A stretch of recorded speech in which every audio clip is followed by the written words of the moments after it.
Well, hello, Ghoul fiends. Welcome back to the Horror Ghouls podcast. I am T, I'm Megan, and this is Mothman.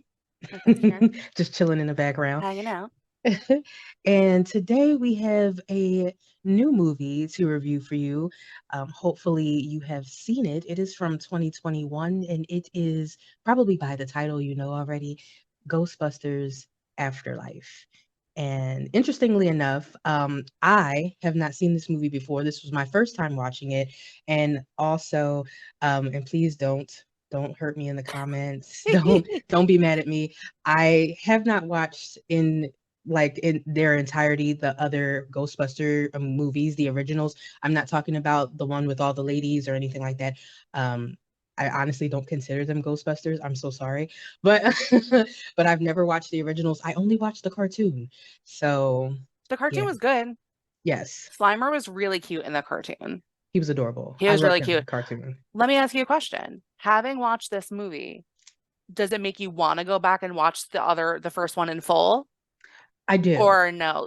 No, I Okay, definitely do because there were things. Obviously, I knew a little bit of the stuff because I was kind of researching, and I have a little bit of familiarity because of the cartoon. But there were certain things that like happened in the movie, like little Easter eggs and little things that were showing up that I would not know if I hadn't been kind of going, oh, is that something significant? Let me look back or, let me okay. kind of research that. So yeah, I definitely would want to do that. So then when the new movie comes out, which is coming out in March, I'm there so might be excited. more. That's one of the reasons we decided to do this one, is because for those of you who have seen it, it's like a little refresher. For those of you who like you don't really want to see it, but you want to see the new one, maybe this is like a shortcut to that. I would definitely recommend watching it if you can fit it in. Um, I I don't know. I like this movie. I'm not going to give too much away up front. I do want to say this movie, I feel like 2021 too doesn't feel like that long ago. Like It doesn't. it's 2024 now, but this is spoiler heavy. Spoilers Yes. out the butt. Spoilers from the first one, the second one, maybe spoilers from this one, spoilers for everything. So if that's not something you're interested in, get out of here right now. Get out. Yes. Yes, this was your spoiler warning, okay? Because I had people tell me you didn't say there were spoilers. Yes, we did. We said in our last podcast, which if you have not seen it, please make sure after this one you go Head back over. and watch it, Yeah, just enjoy it on all your podcast platforms and YouTube, please do. we're everywhere. Um but we are um just like the Ghostbusters. Mhm. But no, like honestly, we said spoilers, so that was your warning. That's it. And you can pretty much assume that everything we're ever going to talk about is going to be full of spoilers. So maybe we don't have to say it again. Maybe this is enough. I don't know. But or like you were saying, I'm saying like I said, but it was you. Ghostbusters Afterlife is came out in 2021. It's directed by Jason Reitman, co-wrote by I almost read that backwards. Gail Kennan. It is the sequel to Ghostbusters 1 and 2, and this bothers me. This is from Wikipedia. It says, and the fourth film in the Ghostbusters franchise. I'm sorry. I'm sorry. The third one doesn't count. It doesn't count. I don't care. So my thing is this. I'm not one of those people. It bothers me immensely when people are like, women aren't funny because they are. Women are funny. It was just a bad movie. It was just a bad movie. It, so I love the so cast. I so do wait, love the cast. Yes. here's what's funny. Okay, so they're talking about the one with the women. That is Yes. the third one. See, I wasn't even counting it because I thought it was like Bizarro World because I thought like it was like women Ghostbusters and then there was a male receptionist. It was a complete reboot. It Yeah, wasn't even like a separate like post or something. Or right, something. right. It was a complete thing, but just with women. And it's not that I don't think it could have worked, but it's like Ghostbusters. So I have watched the original Ghostbusters. I cannot tell you how many times. It was one of my dad's favorite movies. He wasn't a super active parent, so that's really all he did with us is watch movies. So I've seen it, the first one in particular, I can't even tell you. So for me to see that, and it's just an institution in and of Mm, itself. Do you know what I mean? Like my whole yeah. life, I'm like, I know who Bill Murray and Dan Aykroyd and Ernie Hudson and who am I leaving out? Rick Oh, Moranis. Harold Ramis. Love Yes. Harold Ramis. My whole life. I know that my whole life. So when you come in and reboot it, which again, as I mentioned last episode, I'm kind of a purist. So when you're rebooting my stuff, it makes me feel away, but also it was bad. It was bad. So I don't count it. So I'm sorry. But this, so I'm gonna call this the third. This is the third movie in this franchise. So sorry. And it is kind of it's basically it's set 32 years after the events of Ghostbusters 2. Mm, So we have come quite a long way um from it's basically like the 80s where the original events of Ghostbusters have occurred, and I say that as if they were real things that occurred, but maybe they were. We don't know. We don't know. Um possibly. I want to ask you a question because this has come up to me. It's not relevant to Ghostbusters, but relevant to horror in general.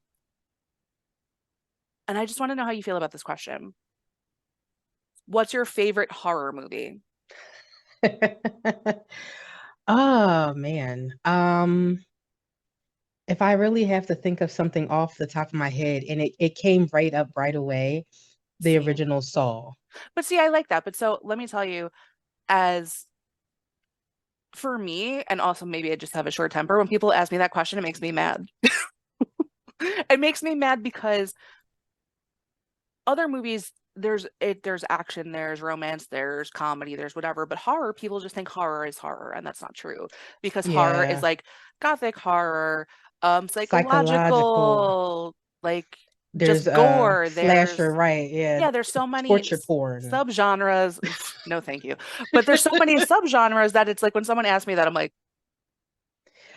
Yeah. what do you Yeah. mean? That's like ask me to pick a favorite child.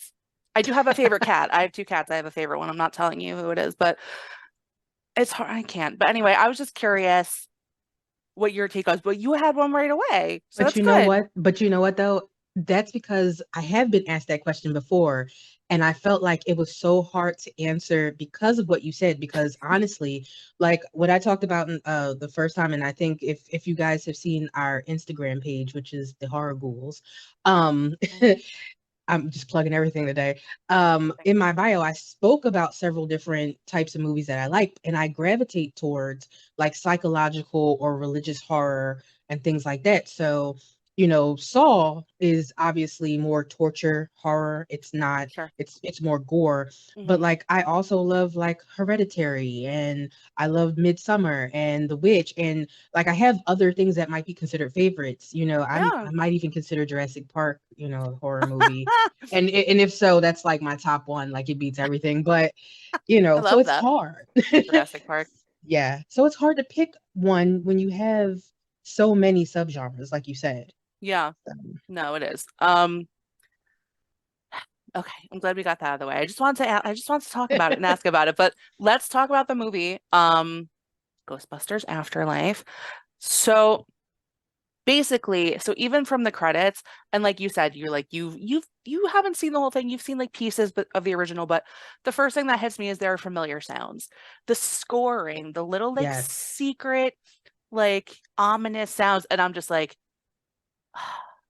yes, okay, I'm happy what's You're happening. But home. yes, but also coming into this, when this movie came out, well, okay, I don't want to give too much away, but there are some cameos from people that we weren't sure if they were going to be in it or not.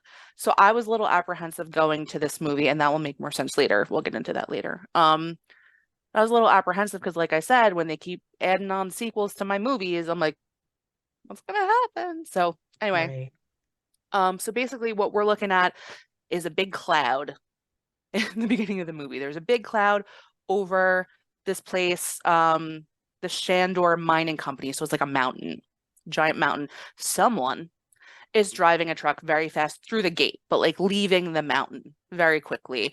And they appear to be followed by an entity. Like you keep seeing like invisible, like an impact to the side of the car, an impact to the gate, things like that. So Right. there's Yeah. there's something chasing this person. Um, all we see of this person is like kind of their eyes in the rear view and their profile. And I already feel like I kind of know who it is when I'm looking at it, that I'm like, but let's see. Let's see what happens.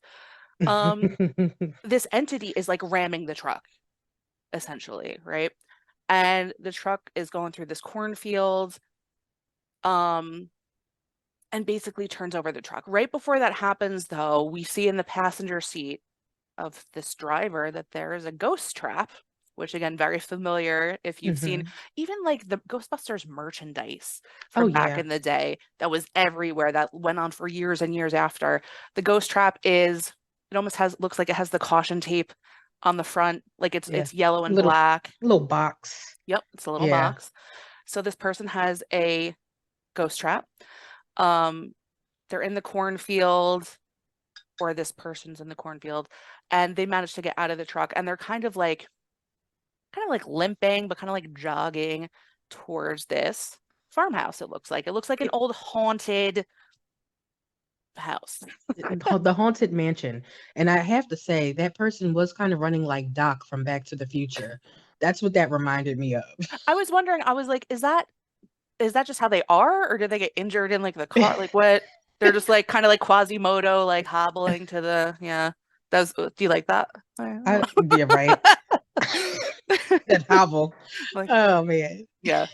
I'm too good at that for some reason. Seated, like I've done it a million times before. It's weird. Anyway, um, looking at this person, it looks like they're an older gentleman. He has kind of big, kind of crazy white hair and glasses, round, very round glasses. Um, he starts this kind of contraption. He's standing on his porch, and there's this like Frankenstein-esque electric current that lights up. It almost looks like silos. Like I can't think of a Yeah, better way to describe it, that's what I thought it was, to be right? It's quite like honest. not as big as like a farm silo, but almost, I don't Like know. water towers. Like if you think like the WV water tower or something like that, it Yeah. kind of reminded me of that, like Yeah. four or Yes, five of them four of them, together. and the current was like running between all of them. Um, so he kind of like sets this off, and he's standing on his porch holding out the ghost trap, and he just waits. So we see again, because this invisible entity, we see and hear just kind of like heavy footsteps, but just how they do it, like if you're invisible, obviously we can't Hmm. see the feet. Um, making their way toward him, and he's pressing a pedal for this again, like Frankenstein-y electrical contraption, but then suddenly it fails. And he's like, uh-oh, okay.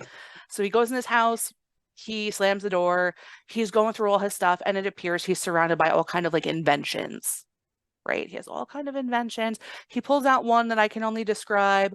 It's another very familiar looking one, but it's like an energy sensor. PKE meter. There you go. Thank you. I'm like, I don't know. I'm not a science girl. So he takes it and he goes and sits in this armchair in his living room, I guess, and he just waits. He sits and he waits. So as he's sitting and waiting, from behind him, I don't know if it was through the front door. I wasn't totally clear on that. I don't think so.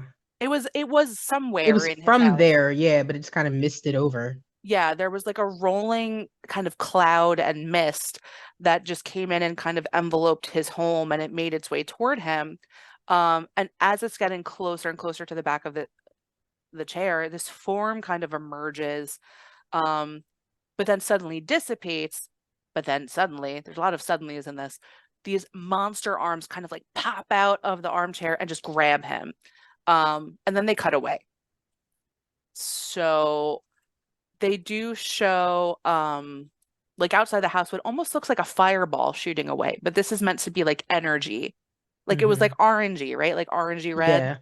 That was like shooting away from the house. So they go back and they show that this person did not survive that attack. And next to that, I put a frowny face. I drew it.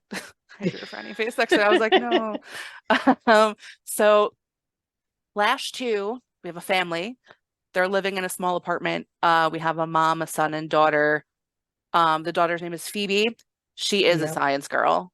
Like I I just said, I'm love not a science her. girl. She is a science girl. Yes, she's so I love smart. her. She's so dry. And I love that. I love I that. absolutely love that. Me too. I have to say, spoiler alert, she's my favorite character in this movie. Like I by th far my Yeah. favorite character. And right after that is her sidekick, Podcast. podcast. Podcast. Yes. So it's funny because she almost has like it looks like a oh God, almost like a welder hat mask thing on. And her mom's like, Phoebe, what are you doing? She's like, well, the neighbor's electricity went out, like whatever. She was just like linking up the electricity. Um, she's she looked I thought she was like 10. I think she's 12. I think I she's about 12. I would say she's probably about 12. Yeah. I would say 12, 13, maybe even. I'm one of those people that like if I look at a kid, like I'm like, are you 17? But they're like 7 or vice versa. I don't know what's going on. Also, I'm not Well, dumb. I don't I don't know. it's sometimes, but honestly, it's hard to tell these days. Let's be real. But that's interesting because later on, we find out about her brother, which he's also in the scene. He is. And just to speak about ages, he's 15. I had in He doesn't look 15 in this No. movie. No. Okay. I think the actor who plays him definitely is like 20 at that point, Yes. but he does not look 15. No. Well, I was like, is he 12 or 17 or 4? Like I couldn't gauge it, but I knew they were both speaking and probably were in school. But yeah, so the brother Trevor, he's in the scene as well, and they have their mom Callie. Callie is a single mom. She seems like she's having a little trouble keeping things going. Ooh, the face that you're making. She's having some I trouble keeping things going for the fam. I have listen, she's one of my least liked characters. Okay, I wrote throughout my notes that she's highly immature, just highly immature for a sure. parent. And I think it's just the juxtaposition between her and Phoebe that makes it worse because Okay, Phoebe is so mature yeah, and she's so immature. And then you have Trevor that's just like in the middle. yeah, So, he's like the average kid. Trevor is Trevor. And he you is. don't expect much more from him. But like, it was just weird. It was just weird. So yeah, I get it. she's immature and she's ruining things. She's ruining everything. So in the midst of her ruining everything, no, she gets a knock from her landlord. She's behind on rent, and she's saying to him, he doesn't even say anything. She's like, "I'm going to get a check right now."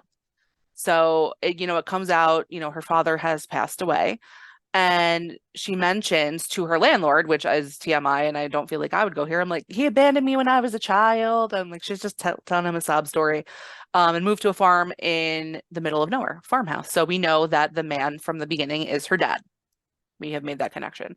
Hmm. Um, so from there, it's kind of we jump right away into them driving through the country, and we get more of the OG Ghostbusters score, which makes me very happy. Those same little like orchestral, like Yeah, little little things that when you hear, they just bring you back, which I love. yeah. Um, so they're going to this place. It's called Somerville. I'm not entirely sure. I know they mentioned what state it's in at some point, but it was like Was it Oklahoma or I something? feel like it was like Oklahoma or something like that. Um, and they pull up to this house, and there's a lot of property, and the house is set back off the property, but all around, before they even drive down the driveway, there's all these kind of like doomsday signs. There's like quotes from the Bible, something about the Yeah, sky. It yeah. fell on whatever day, It's a something lot of stuff. I think they had like John 3 search 3 6, was it 3:16 or Stone something Cold like that? 316. No, Something like that. It could have been that. imagine. That's Right? weird.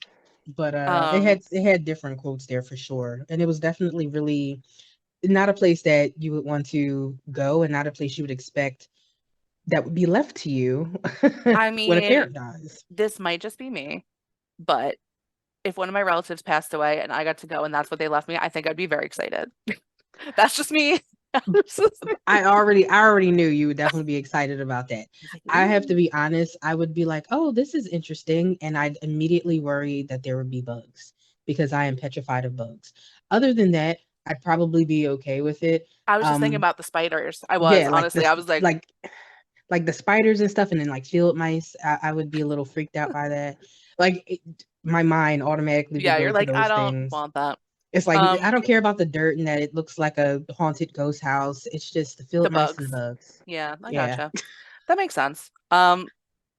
So around this property, there's lots of abandoned. like cars. Within the house, there's just messy books. This is just when they get in the house, they're looking around. There's books and papers and all kind of stuff everywhere. They also around kind of like the border of the ceiling, there's all these numbers, just numbers and numbers. So it looks like whoever was living here, this man was a little, like A little interesting, yeah, a little a little interesting different. guy. Also, as they get there and they're checking it out, the everything starts shaking. I think it's like an earthquake. Right. They're having like Or a like, tremor. Yeah. yeah, which is another movie full of weird big worms, right? Sand, like I don't want I to say feel like, sandworm because it's like Beetlejuice, but yeah, but I feel like they are kind of sandwormish they are sandwormish. I agree. So the kids find out in this moment that they essentially have to move in because they were evicted from their apartment because their mom couldn't, get together. But because Callie is immature. Callie, Callie's immature. Um, so while they're checking things out, we get a visit from one of our old friends. And like honestly, this whole movie is just like so emotional for me. And everyone, but I'm being selfish in the moment.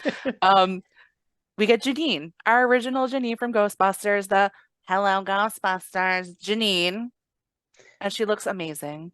She Um, does. and she says she's too called. She's like, I'm the one that called you. Um, she says, I was a friend. Like she hesitates first. She was like, I was a friend of Right. your father. Um, she said she tried to help him keep his bills paid. And Callie's like, so did he leave me money? And she's like, girl, no, he did not. He left you some debt, though. He did. Right. He left you some debt. Um, and that's kind of just like our quick little moment with Janine, but it was lovely to see her. Which it was interesting because, I haven't seen movies again. And when I heard her voice, I knew exactly who she was. So I was like, oh, so it hit me too. I was like, She's oh, iconic. she. Yes. Honestly, I loved her just being, she essentially just for you guys if you haven't seen it, she was the receptionist for the original Ghostbusters in their firehouse, which they bought when they were first starting out in the 80s. It was like 83, 84, something like that. And Mhm. they needed help. They needed someone to man the phones and enter Janine, who was just like, I need a job, I'll do whatever. And she was answering phones for the Ghostbusters. Essentially, Liam Hemsworth played her part in that Freaky Yes. Friday reboot. Yes, he did. Which I wouldn't have remembered if you didn't mention it, but I'm like, I can see it, but I think I Yep. like psychologically had to block out that movie to continue to live my life. Um, so there's a lot of kind of like quick cuts in this movie to just bring us into the next scene. We show a burger place, like a retro, like people on skates bringing out your food. Burger place is called Spinners. Trevor notices a beautiful girl through the window and runs in there to apply for a job because knows he's spending the summer and he sees a pretty girl and whatever. Right. So And I he think jumps in it's there.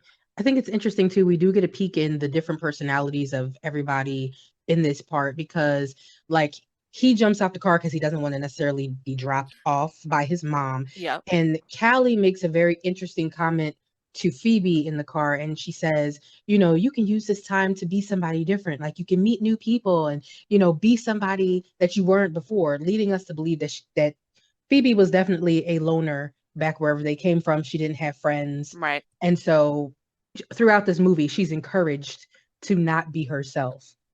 Yes, which is never good advice. It's never good True. advice. Um, so yeah, essentially again, Trevor's in the place where he meets Lucky, Hmm. who is working behind the counter at Spinner. She's a teen. I'm not sure exactly how old she is, but she is older than Trevor.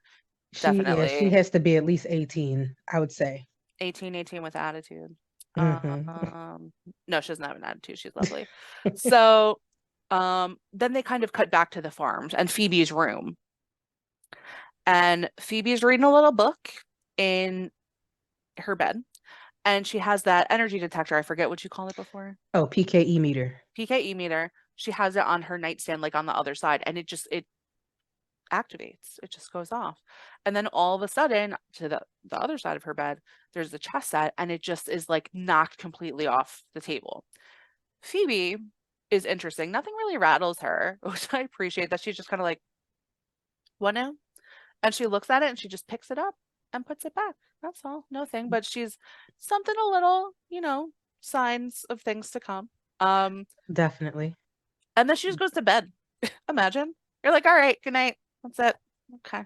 Um, so while she's going to bed, Trevor is outside and he finds his way into this dilapidated barn. Like the ceiling is caving in and everything. And he finds a large shape under this big tarp and he starts to pull it back. And we see the Ghostbusters logo, but then like the Yeah. lights, the lights cut out. It So was it's a all like, nice little sneak peek yes, there are of our, tons of not even like Easter eggs. They're like blatant, yeah, very blatant placements um of things. Yeah, for in sure. this movie, but there's definitely a lot of fan service. They definitely did a good job with this. So in the morning, we go back to Phoebe. And it happens exactly this fast. It's like she goes to sleep, he's in the barn, the thing happens with the logo, and then it's back to Phoebe in her room. So it's the morning, and she wakes up, and the chess set's in her eye line, and she sees one of the white chess pieces has been moved. And she just counter move. Like she just starts to play with no one. Which is so interesting. This is why I absolutely love her because there was absolutely no, like you said, she processes emotions differently, which she does mention later on. Like, I just don't process the same way everybody else does. But Yeah, like there was no like, holy cow, why did that move? And even later on, she makes another comment, which again would kind of challenge her beliefs. right. But it was so interesting that she was just like, oh, all right, well, you moved your pawn, I'll move my pawn, and that's it. That's all. So she's playing a game of chess with the unknown entity, quite possibly. That's it. Nothing. Or she's like, maybe my mom or whatever, Trevor came in here and like moved a piece, whatever. I don't care. I'm not going to question it. Um, so then so Phoebe has to go to summer school I don't even know if they said why she has to go to summer. Did they say why? No, but she likes learning. So I She think does that like that's just learning. why she wanted to go because Maybe she it was just for figured fun. she would go. Yeah. They do like Trevor essentially goes back because he got the job at I almost said the pizza place, The burger the job. burger joint. Um, and Phoebe goes to summer school and they make it very clear, they do make a very big show of like Phoebe's very smart, but she's very socially awkward.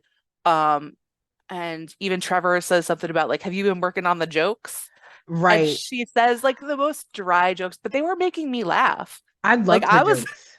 laughing. I wish It I was could like remember the one she told when she was in the car, but I don't remember that one. I remember one later on that she tells, but there's a few I remember. I think the one in the car was, this might be incorrect, but I think the one in the car was, why can't you trust an atom?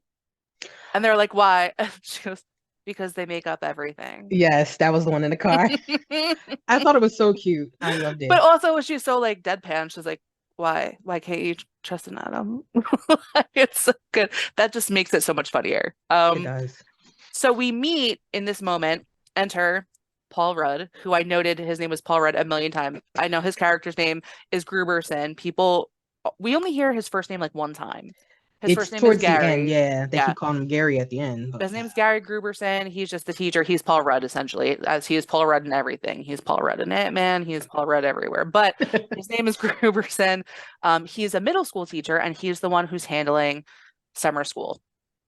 What I love, and this made me laugh too, is he goes in and he was explaining because he did meet Callie in the doorway dropping off Phoebe. He's like, it's summer school, so I could kind of do whatever I want. And he goes and he just pulls out the old school TV and he just pops Cujo in for the kids. The Stephen King classic movie with the rabid dog, Cujo, for all these kids. Which made me yeah. laugh. That made me And laugh. and and we immediately see that Phoebe is put off by this because she Well, she wants already to was learn. upset. She was Yeah, already upset that she was getting a public school um right. education here, that she was going to be in the dreaded public school, and then for her to go in and have Paul Rudd to say, hey, you're going to Here's watch a Cujo. movie where a dog is going to tear people apart, and there are certain kids in the room that are so happy about this, and Phoebe is like, no thank you. I would have been But very happy about that if that was my classroom. Oh, I yes. probably would have too, to be quite honest. And I have not seen Cujo, so Cujo's not my favorite Stephen King, but it's still a Stephen King, and so yes. fine. Um, so as they're watching this dog maul children and parents. That's the movie. Sorry, spoiler alert for Cujo now. Um, we meet our new nerdy friend who kind of just like comes in creepily behind her. Um, he's trying to record Phoebe. He has like all this recording equipment on him. He has a big ass, oh, it's almost Like like a a, boom I was mic. gonna say like a boom Yeah. mic, but it's not quite as big, but he has it almost like around his neck or like right in his like hand, right? Um, he introduces himself as podcast. And she's like, "Why do they call you that?" And he was like, "I call myself that's the name I gave myself."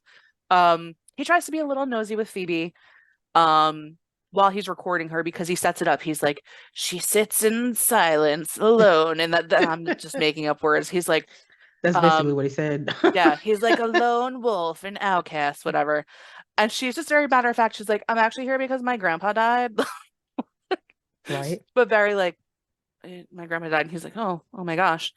Um, And then he's like, and you're here to find out like the mystery. And she's like, no, he just had a heart attack. Like she's just very blunt. So we then cut away to Callie, the mom, again. She's at the hardware store. She's buying paint. And the owner asks, again, this is a very small town, so everyone knows everyone. He asks what she's doing, where she's staying. She says she's staying up at the creepy farmhouse, whatever. And everyone's like, oh, the dirt The farmer dirt has a farmer. family. Everyone keeps calling him the dirt farmer. And she's learning that, pretty much everyone refers to her father as dirt farmer who kept to himself.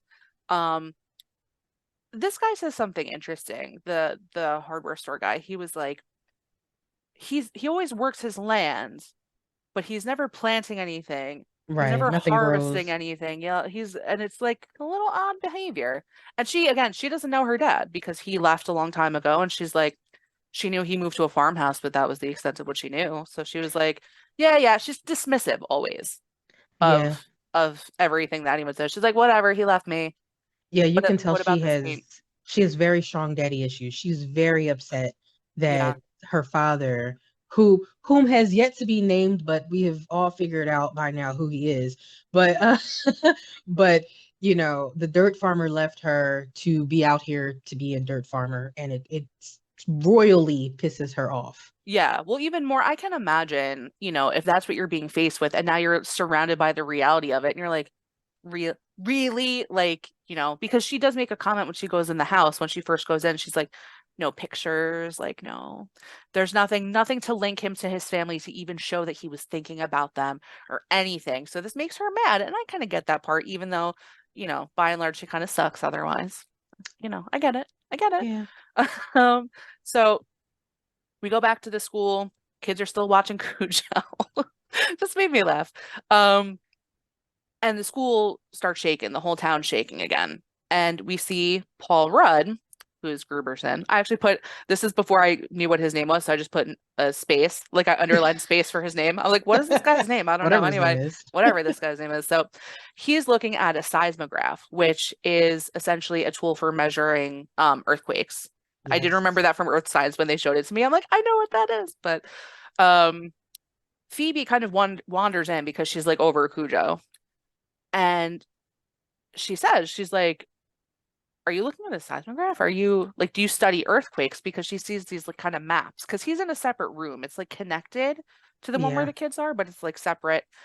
And they start chatting and he learns how incredibly smart she is. So he starts to almost he's drawing about the type of waves that occur from earthquakes. So he's like, so typically, if it's a volcanic earthquake, it's like this. He draws it on the board, and he's like, and if it's whatever other kind of earthquake, it's Yeah. Like a this fault line kind. earthquake or Yeah, it's and something. I think he said it's like a P wave followed by an S wave, so like a whatever Hmm. it is, because I'm gonna get them backwards, so I'm not gonna try to do that. Um, This is not science class, y'all, so don't no, it's not, I'm expect. sorry. We're not Okay. here for that. I gave you seismograph, and that's all I had to give. So he's saying this particular pattern that they're getting from the earthquakes that happen every day, and it's every day here, they're the opposite of a typical earthquake. So instead of, and this might be wrong, instead of a long wave followed by a short wave, it's like a short wave followed by a long wave. Like I said, it's backwards, whatever, but it's just not something that makes sense. So she asks him, where are they coming from? And he's like, I don't know. I've been trying to figure it out. He said he's been trying to triangulate it. And she goes, Right. did you use three sensors? And he was like, yeah, I know that triangle has three sides. And there's her next thing because she's like, "Oh, I thought you were being obtuse," and she like winks at him, and he was like, "Was Real that a weird. joke?" She was Right? like, It was so Wednesday Adams, like how she winked. It was just like and then no facial movements.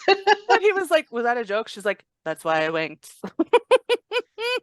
I absolutely love her, and I love her. I love the interaction between her and Paul Rudd Gary, uh, Yes. because Paul Rudd slash Gary.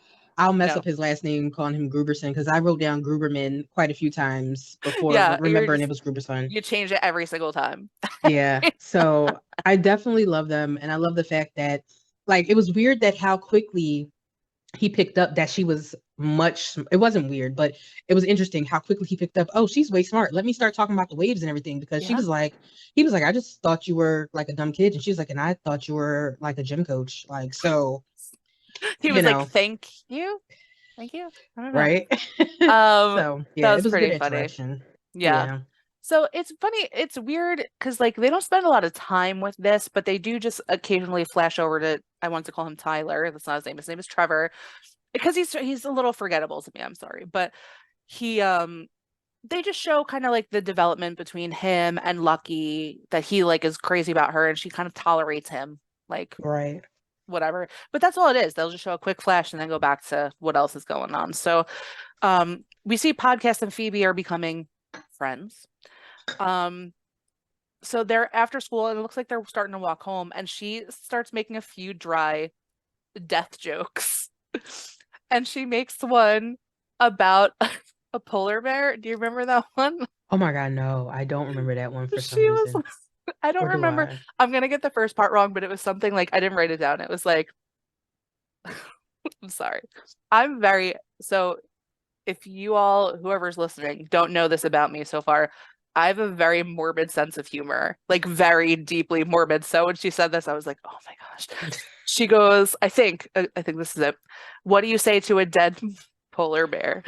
And Oh yes. he's like, what? And she goes, nothing. He can't hear you now. Oh, no, she said no. It was what do you call a dead polar bear? Oh yeah, yeah, And yeah. he says what? And she goes, anything you want because he We can't can't hear hear you you. anymore, or something like that. It's still like oh my gosh, that cracked me up. I laughed out loud because that's just oh my gosh, That that's was a so good funny. one. And podcast loved it too. And He we start did. to see that he Yes. really does enjoy Phoebe. And Phoebe's starting to realize, oh shoot, I might have a friend. I might have a friend first day. So it does come out during this conversation. I'm not sure exactly the segue into this moment, but it comes out that she doesn't believe in like ghosts or spirits or anything. And she said, I believe in science, right? Yeah, she said we're all just meat puppets. That's She literally what she did. said. She Yep. did say that. And he is like, okay, interesting. I need to show you something. Come with me. So he Yeah. walks her up to the mountain. That's the one from before, that mining mountain where he explains that this was a mine and they were working the mine and there was this kind of like a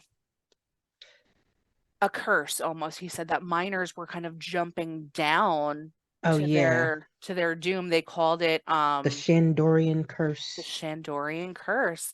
And it's interesting because it's this enormous like cutout in a mountain. And they almost have this giant, it's almost like the size, if not longer, of like I'll say like a Broadway curtain.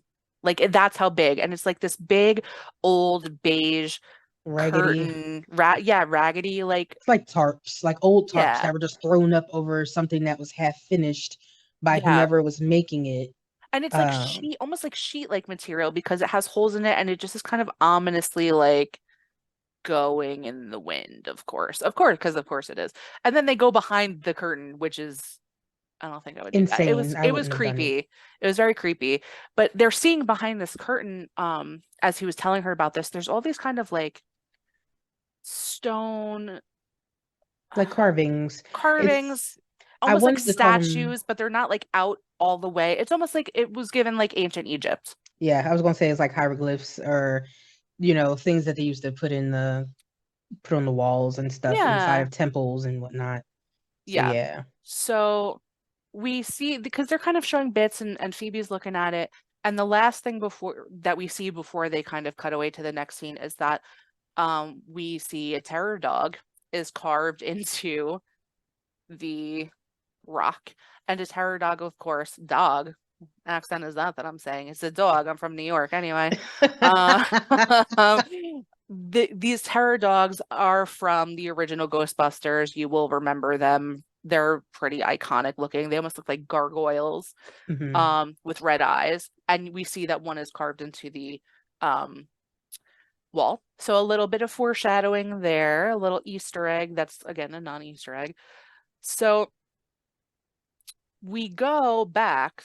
It looks like Trevor, who I almost called Tyler again, Oh yeah. he's back at the house in the dilapidated barn. Yes. He has fully unearthed the Ecto glorious one. Ecto 1. Yeah, baby. Made me so happy. I do wish there was a little bit more of a grand reveal than just him like staring at it, you know? And I also think what's weird is if you were to pull something back and you see like this weird symbol on the side with a ghost with a like do not enter Like the sign or no, whatever, like no ghost, no I ghost. would be like, what the hell is this? And like, why did my grandfather have this? Because clearly Phoebe and Trevor are too young to know about the Ghostbusters. Yes. So they have no idea what this even stands for. But this is the age of Google, and kids have Google, kids have phones. Get on I the don't internet. Yeah. I don't understand. Like I would be like, what is the symbol with the ghost inside the no symbol? Like, what is this? Well, even also aside from that, the Ecto 1 isn't a regular car. It has like the siren on top, like you could see. It Right. has all kinds of like wires and stuff that make it interesting. Outwardly it almost looks It, it looks like like a a station station wagon, wagon. Yeah. But but it's then a when you actually look Cadillac. at it, yeah, it's the Cadillac, right? It's the Cadillac. And it has freaking ghosts on it and then all these other bells and whistles. So obviously this isn't just like your grandpa's like, "Oh, put my car in storage." Like, no. Come Right. on. His Come on. old station wagon hearse that Come he on. was riding around in. But all Trevor knows is it's a Cadillac and I'm fixing it up because I'm Yep. gonna drive around in it, my That's right. 15-year-old self. That's it. He's going to take her for a ride. So we go again to Phoebe's bedroom and she notices another chess piece is moved, another white piece. Um, and she sees this and she goes to play another piece, but then as she's looking at it, she sees for the first time that she is engaged in a live game with something that isn't there because the white pieces are now moving in front of her eyes. Um, Which still doesn't creep her out. no, And like we said earlier, like she said earlier, when she was talking about the meat, you know, meat puppets. meat puppets and everything, she said, I don't believe in ghosts at all. No. So Mm-mm. now that this supernatural event is happening, she's still not reacting, but it's so interesting that she's like, well, I'm watching this chess piece float and I I guess it's just something weird happening. Who knows? So I'm sure there's some type of scientific reason behind this, but she's not scared or anything, and it's She's not. impressive. It's just another day in Phoebe's bedroom, whatever. So, she does keep this. I'm never gonna remember the name. You're gonna have to tell PKE me. meter. Thank you. Sorry, everyone. I'm so sorry. PKE meter. She has the PKE meter always in her room, and it lights up again, and it goes off. So she picks it up. Um, and she's kind of doing, she's looking around with it, and she's holding it kind of like this way by the door. And as she does that, the door just opens. It just opens up. And again, she's just like, interesting. So it seems that she's being led because she steps out into the hallway and it's darkish in the hallway and just the lights one by one just like follow me. So she's like, okay. Just like she just goes. Um, she goes downstairs and she's kind of like looking out the window and all of a sudden the armchair that her grandfather had been sitting in the day that he passed kind of like turns and like scoops her up and makes her sit like suddenly. And she's like, Right. what the hell? And her mom's like passed out on the table like drunk or something. Do you see Yeah. like she had like wine or whatever? Yeah. She was definitely Um, drunk because she sure Callie is was. the best. Yes, she is the best. So she notices she's looking at the floor because she's really good at picking up on Observant. these like little like clue things because I would have been like, what the hell? Like what? And maybe ran out of the house. But she was like, what's happening? And she notices that the floor is kind of like discolored, and she starts kind of like touching it and stuff, and she finds it's like a It's a puzzle. kind of like a loose floorboard, but it's not just like a loose floorboard. It is, like you said, a puzzle that she has to move the pieces around, which she naturally does in one try. She's so Yeah, smart. it She's would have it would have took me a while. You ever play those puzzles where you have to move the pieces to make something else the or little plastic whatever? ones from like, Yeah. I feel like my mom used to give me those for like Easter and stuff. They Like the did used to little, come in Easter baskets, right? yeah. But Um, it took me forever to always do those. Those and Rubik's cubes. I've I never solved a Rubik's cube I've never ever. in my life solved a Rubik's Cube. That side of my No. brain that's for like mechanical things just kind of is just like blacked out. Like it doesn't really work. I'm really good at other things. I'm really great at like writing and like other stuff, but if no, forget it. But I think that this is made this way to kind of indicate the bond she has with her grandfather that is no longer here because they're very similar people. They're Yes. very similar people, and I know we haven't revealed his name yet. If you haven't figured it out, we're getting to it. But I think that's part of it because she is similar to him just in her in the way she speaks, in the way she relates to people, and It just down her to intelligence. everything, her glasses and everything, and what she's Everything. into. And yeah, I think I earlier on, even before we got to this point, in fact, it was earlier when I was saying how Callie was telling her, "Oh, you can be somebody else." And in that moment, I wrote down in my notes that Phoebe is so much like her grandfather because she is also a loner and kind of like a recluse, like how her grandfather became. Yeah. Um, but he wasn't always like that, obviously, but something made him that way. And I feel like, it was such a parallel right there in that Yeah. moment. And we're Yeah. seeing it more and more. It's growing. It It's is. growing. And I feel like, but she's starting to understand that as well. She's starting to understand her connection. But Mm-hmm. so she finds under this puzzle on the floor a ghost trap. And she brings it to school because what else would you do with it? Naturally bring it to show your friends. Um, and she's sitting Ugh. with her podcast at kind of like a little table, and they're talking about it, and podcast is interested in it as well. Gruberson, aka Paul Rudd, comes over and he's like, "Whoa, cool replica or awesome replica or something." And they're like, "What?"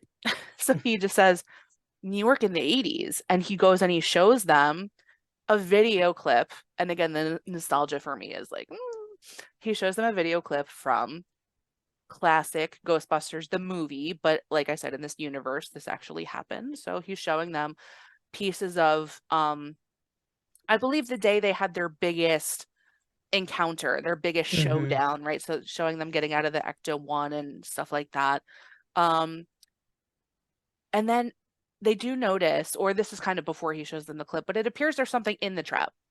A little like Yeah, almost like a little little like wisp, kind of like just like comes sneaks out of out of it. it. So Paul Rudd, again, Gruberson, um, realizes this is not a replica. This is the real thing.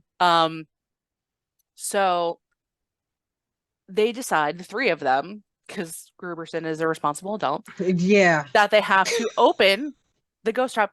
So just as a like, if you find something that's called a ghost trap and it seems like there's something in it, maybe just leave that alone. Like, here's the thing too. The scene where they're getting ready to open this ghost trap, and they're doing it in the most hilarious way because they're jump starting it with a bus. They're Yeah, using a bus and jumper cables to open it. And my thing is, yeah, you're putting on like protective gear and stuff like that and covering your eyes because you don't yeah. know what's inside of this. But why, adults in this situation, No. would you want the two kids and you to open up a ghost trap and you have one kid turning on the bus? I don't even think podcast is in the bus turning it With his on. foot on the Right. gas, like I don't revving it. even right. I No, don't even know if his foot can fit down to it. He looks little to he me. looks like a little kid. Yeah, yeah. He's a little guy.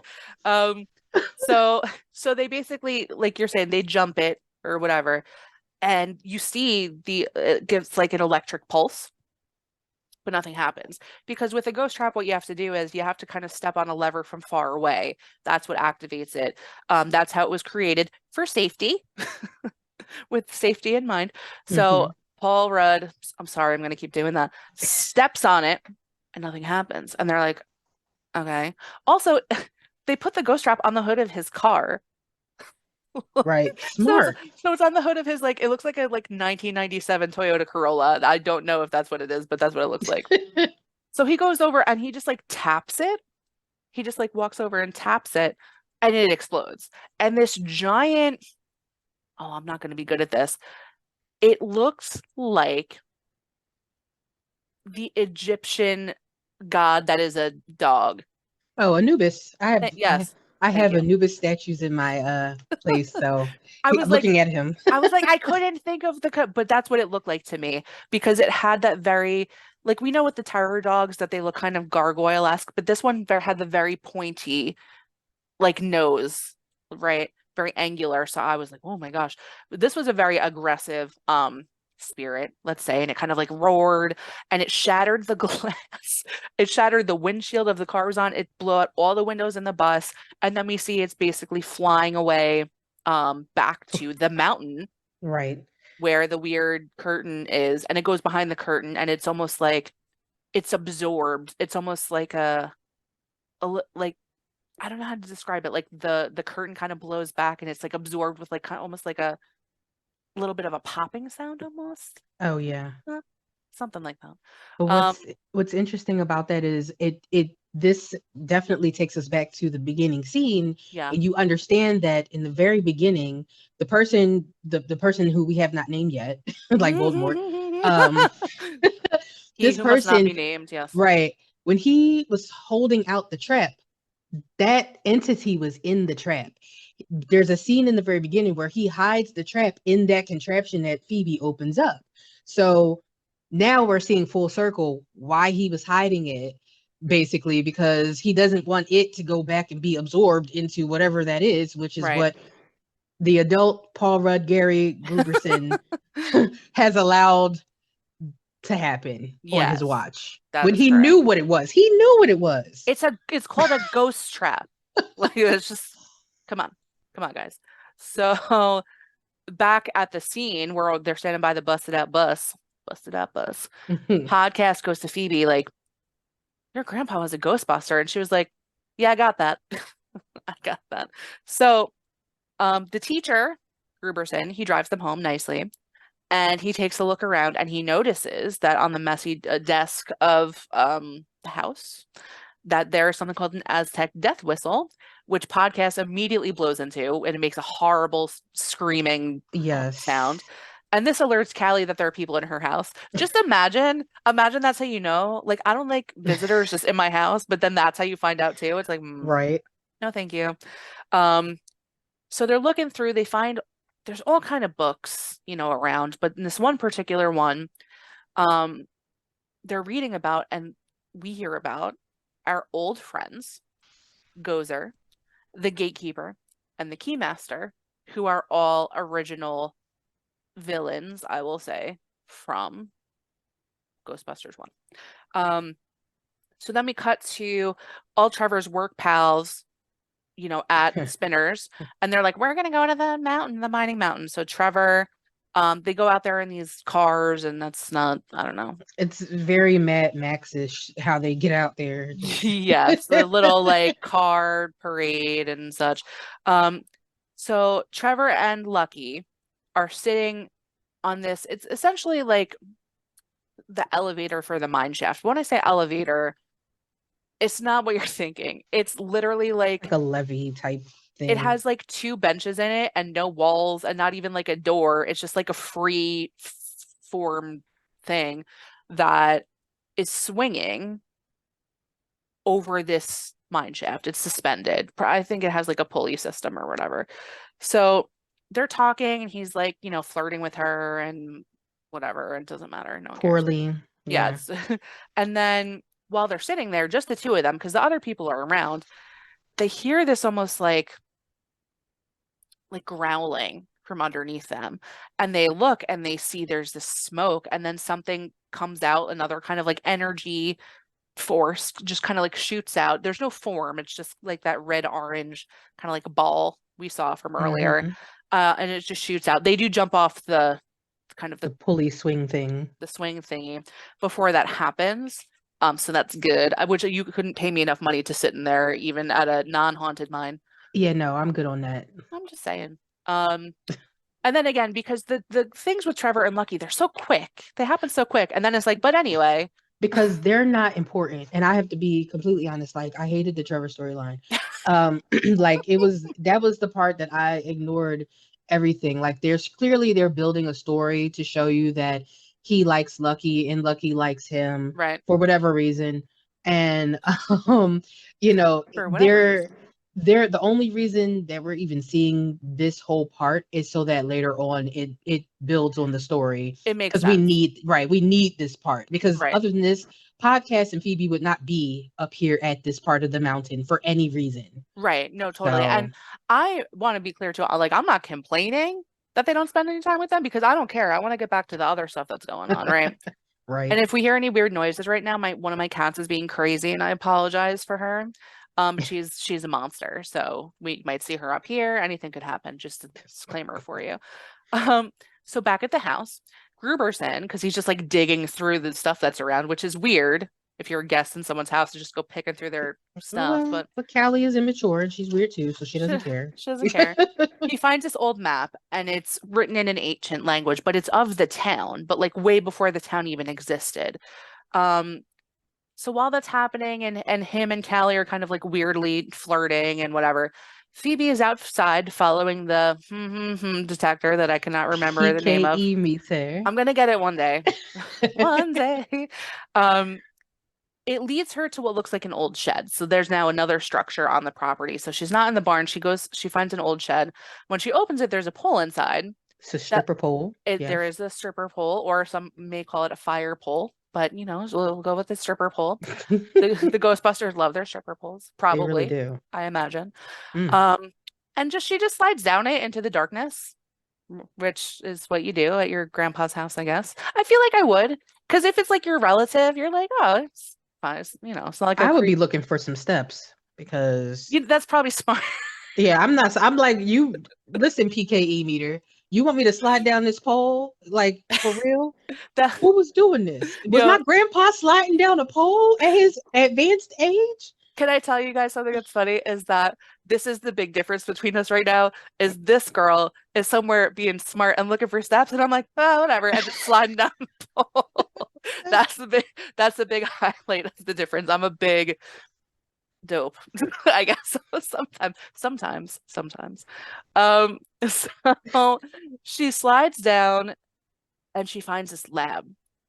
It's a lab. There's so much stuff in here. There's like plants that are in containers, and there's tools, and there's more of these inventions and contraptions and all of this stuff. So she sees this kind of like a cabinet, and she opens it and she sees the jumpsuits, and I immediately was starting to get like because the jumpsuit says Spengler on it, and Spengler Yes. is our boy Egon, and Yay! So we know who we grandpa know who is. Grandpa is. Grandpa's Egon Spengler.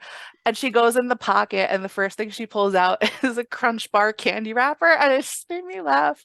And it was like the retro one too. And Yes. then also she pulled out his glasses, and it just made me like made me choked up a little bit. I hope I can get through this without getting emotional because I don't like to be I emotional. I don't I can't have any promises towards the end, but I for can't. now, We're reliving our trauma. right?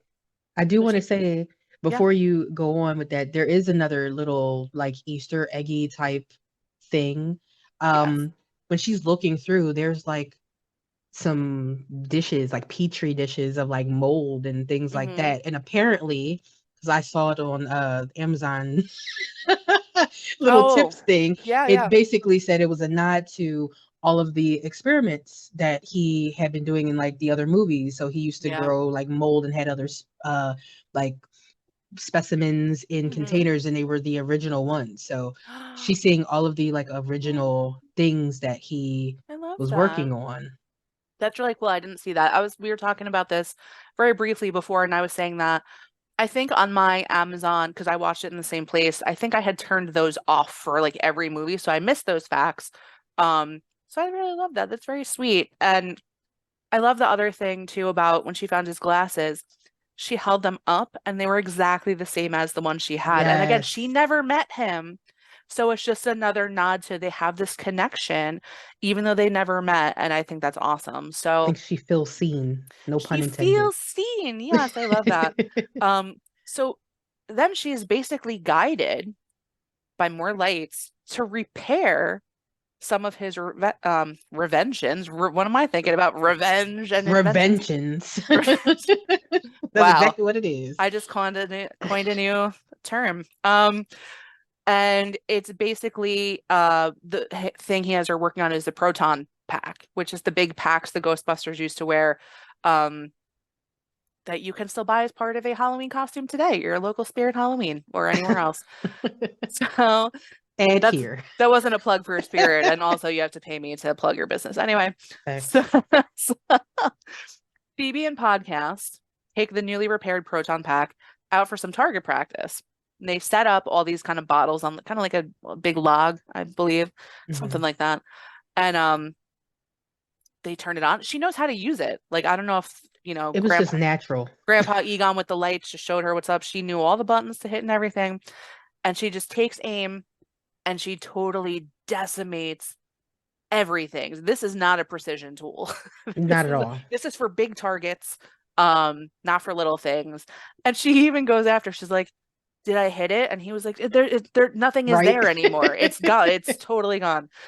Um, After that, they hear a sound from a nearby. It's like I thought it was a warehouse at first, but it's not. It's like almost like a public works, like water Yeah. It seemed like something. some type of factory type Yeah. place. That, like you said, like a waterworks type place. Yeah, something like that, which another nod to it, like from Halloween Ends with Michael Myers living in the sewer, but I digress. So, so they go, oh, I wrote this so classily. I said they find, well, I'll tell you. So first they go in and they find these eaten away pipes, just like with big bites taken out of them. And they see everywhere there's just blue goo. And it's kind of like iridescent. So it's like Hmm. has like a little thing to it. And then I wrote, they find a big fatty blue ghost. That's how I wrote it. A big fatty blue ghost, everyone. Thank you very much. Um, That's hilarious. he almost looks like, I don't know if any of you have ever seen a water bear. Yes. He kind of looks like Oh a my water bear. God. Now that you mentioned it, yes, because I kept looking at him and I'm like, it looks interesting. Like it looks familiar. So water bears don't have like like he had like an actual face. Yeah, they don't have faces Water like bears that. don't, that sounds really creepy. They don't have faces. Water bears don't have faces. They kind of do, but it's weird. They're creepy They looking. are creepy, but this is cute, kind of in a Yeah, it fat is. blue slug kind of way. Yeah. Yeah, he has a kind of cute face. He looks like me, like in the morning when my face is puffy. Before I've gua rod or whatever it's called. But after I push all the stuff back and put on my tape back by my ears so my face is back a little bit. So Yo, you're like, oh, he's kind of cute. You're like, he looks like me in the morning. Wow. Okay. All right then. Wow. Okay. So, so they try to get him with a trap. And what's funny about this guy, Mr. Water Bear, is that he seems like he's kind of like innocuous. Like he seems like he's just out, he's just chilling, eating pipes and shit. And yeah, he then don't care. no, He's he doesn't minding his care. business, But living his then best life. yeah, he really just wanted some metal pipes. That's it. But when he notices them, he gets scary and he like growls, like 'cause he gets all crazy. Um, He shoots bullets out of his mouth. yeah, he's not a happy boy when you interrupt with him snacking, which I get fundamentally, because I like snacks and I don't like when people bother me when I'm having snacks. So I get it. Don't interrupt people when they have snacks. I'm just saying. So they try to get him in the trap, but he's able to get away. This is the first time they're trying it out. Um, and the water bear, blue water bear gets away. So we cut again, so many cuts. Trevor, he gets the ecto Mm. one going. He gets it And going. I love this part because he was trying to get it started, and we see he gets a little help from Grandpa Yep. to get it started. And I was like, Grandpa's helping Trevor too? I Oh no. I said, you're not supposed to trade on Phoebe. yep. Let Trevor not get in the car. No. No, but it was He's nice too that he young. was No, but he's trying right. he's trying to get stuff going. I like Egon's energy throughout this whole movie. It was Oh, so So good. Love it. I can't even talk about it. I'm gonna get upset. Anyway, I know, I'm about to cry. No. I can't even talk about it. There's a reason for this. I know you guys are gonna think we're being dramatic people, and I am not. I'm not a person like I don't know. I'm not really a super emotional person. This movie, even so I was talking to my friends, two of my friends who have been on my other podcast, the True Crime podcast about this, and they're big movie guys, Lou and Kevin. And I said to them last night, I was like, man, this movie is a real tearjerker. Like, so continuing on. So Trevor, Tyler, whatever his name is. Trevor. Yep, there it is. He is getting the car going and he decides to take it for a spin. He decides to take it for a spin. So he crashes. He's going through the field. He's like joyriding, but he's 15. He does not really know how to drive a car. Also, we do hear at one point Phoebe says he failed his driver's test like 2 times, 3 times. Yeah. Yeah. So that's bad. And he winds up crashing onto the road like right in front of Phoebe and Podcast, who were just walking back to the house, and they were like, "What is happening? Like, where'd you get this car? What's going on?" Right. Um, um, But they need a ride. they need a ride, and he So, has a car, so they're going somewhere. While this is happening, Callie and Gruberson are on a date, which again, I don't know about you, I don't really care. Like, I know it's for a purpose, but I don't care about these parts. I need to get back to the Act 1. what's interesting is I care about Gruberson. I didn't care about Callie. And Yeah, I didn't care about them. I was weird about them going on the date because yeah. I felt like their connection was not real because I felt like he was too smart for her. I'm sorry. No, I'm so listen, sorry. Because I was just listen. like, Gruberson, you can do better. You you can sure do can. better You than can. someone passing out in their wine with their children watching. But anyway, listen, we try not to be too judgy, but it's going to come out sometimes. But so Phoebe, Trevor, and Podcast are in the car and they're discussing the Ghostbusters lore.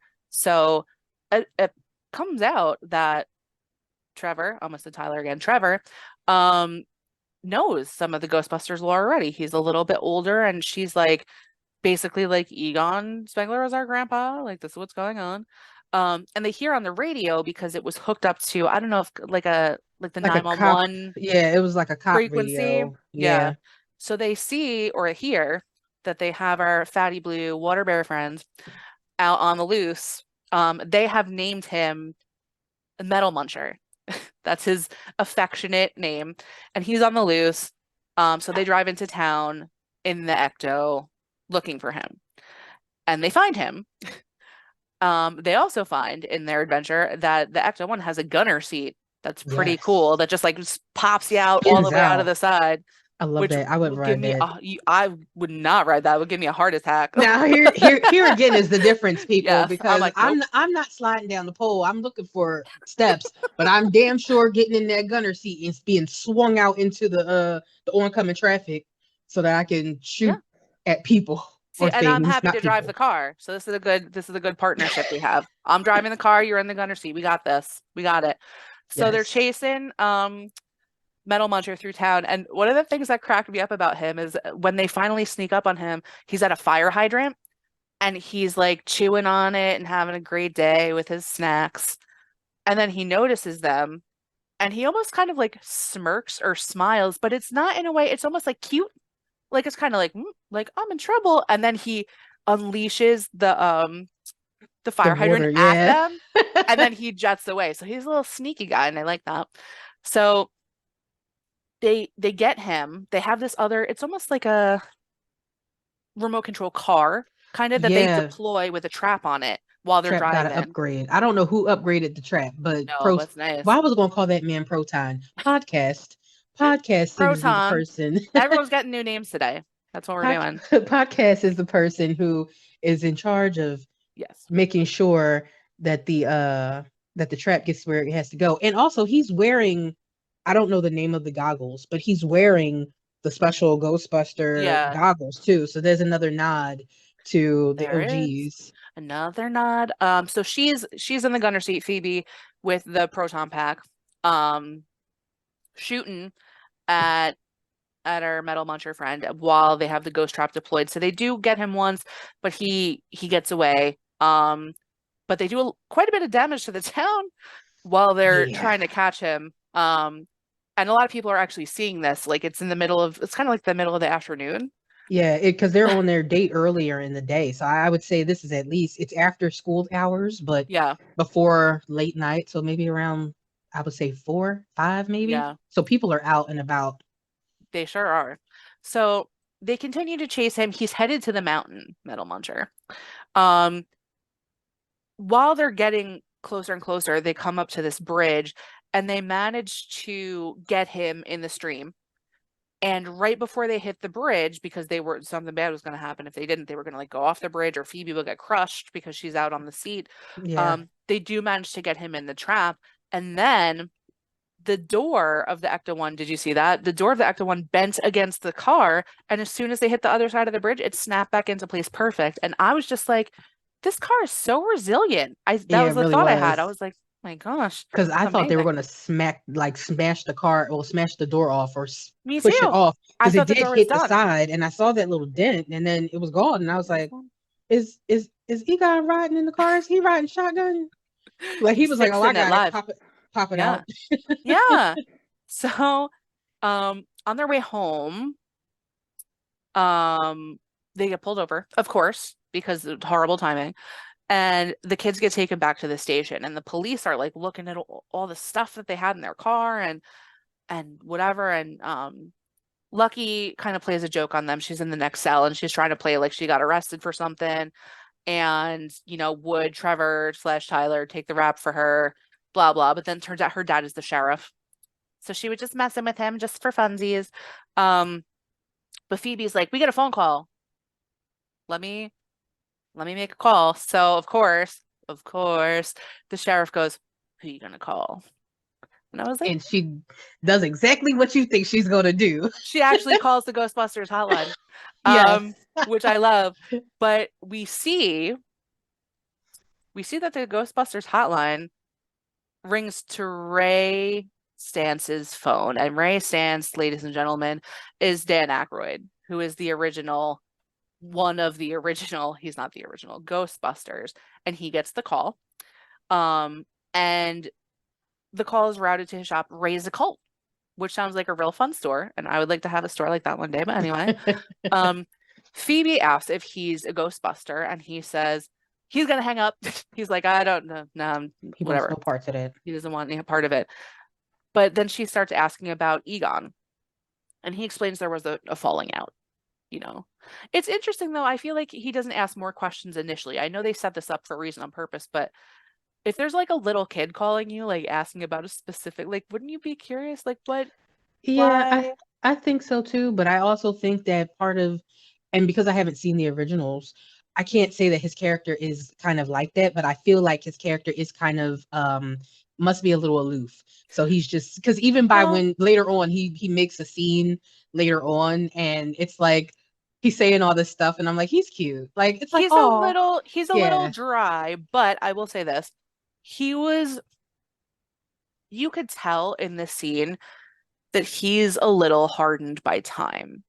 Like, Okay. even before he starts explaining what happened, like, even just his attitude seems a little more like he's been through some stuff. He's a little hardened. He's a little jaded. So then he goes on to explain um, there was a falling out and the guys kind of grew apart. He said business got slow for the Ghostbusters. Um, and they lost the firehouse, which is very sad. And he It's explains a that Starbucks. it is. He said it's a Starbucks. He's like the firehouse is a Starbucks now. Peter Bankman, who was Bill Murray's character, was a professor of like advertising, which makes a lot of sense if you watch the original because he's very like kind of like a wacky salesy guy. And they said Winston Zedmore, who is Ernie Hudson, who we love so much, worked in finance and was like really successful, like super successful. Um, and she asked about Egon specifically, and he explains that he started talking to them like the world was going to end. Like all of a sudden, none of these little problems matter. None of these little ghosties, none of the Slimers of the world, who's my favorite ever. I don't care. I love talk about Slimer. Um, it doesn't matter because the world's going to end. And they were like, yeah, okay, you got like whatever. But one day he just cleared them out. He took all the gear. He took the Acto One and he just left. So, so Ray was mad. Yeah. Ray was mad.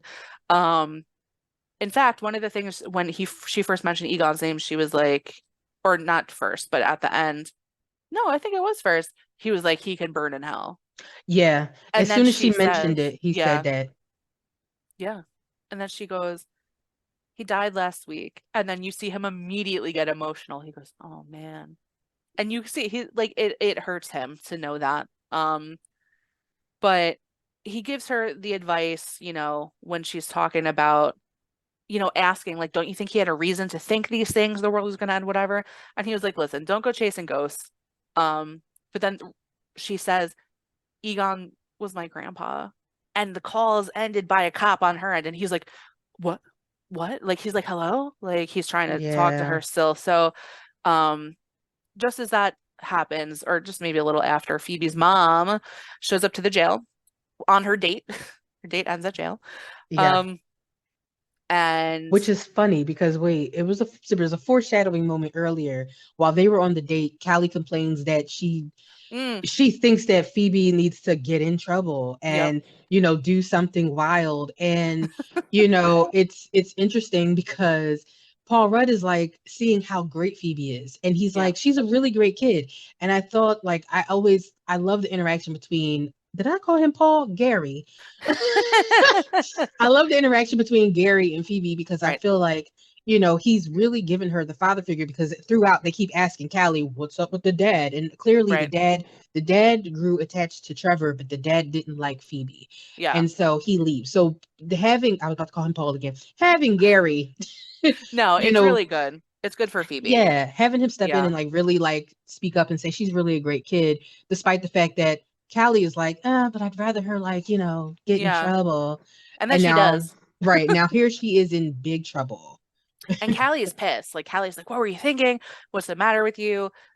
She signs them out of jail, but the cops keep all the gear. They keep the Ecto One, they keep the Proton Pack, they keep everything, which sucks. And Phoebe tries to take it, and Phoebe, she's attached to Grandpa at this point. So I don't know if it was one of the deputies or the sheriff It himself was who the was like, sheriff. yeah, who was like, "Oh, like your grandpa was like a crazy person or something." And she actually grabs the proton pack like she is gonna blast him in that moment.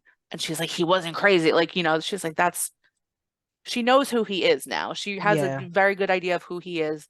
Um, and there was a rhyme and reason to what he did, right? So she knows that even though she doesn't have the full picture already. So they're home. Phoebe and Callie have an emotional exchange about Egon again. And it's kind of like Phoebe's saying the same thing. She's like, all of this stuff, there was a reason for what he did, like all this stuff that's going on, all of these things. And Callie's like, all I know is that he abandoned me. And nothing, I didn't mean anything to him, no matter what. And there's nothing here to reinforce that he did. There's nothing. So and it's yeah, still very much like they're seeing things from totally different. Callie doesn't get anything at this point. She's still kind nope. of like blinded. Yeah, and this is the part where I literally wrote note. I don't like Callie. I actually kind of loathe her for being so spiteful Yeah. because she can't see the forest for the trees in Yeah. this situation. She's not even hearing that her daughter is saying, perhaps there's a reason why. Your daughter is smarter than you. Let's be honest. Right. You know this. So she's being observant and she's saying, there's a reason why he left. There's a reason why he did something. And I'm seeing all these signs Right. and you're just sitting here being pissed off that he left you. It's like Right. there's a greater good that he She's was trying to right, deal but with. she's not opening up her, she's not even giving it a chance to No. learn anything.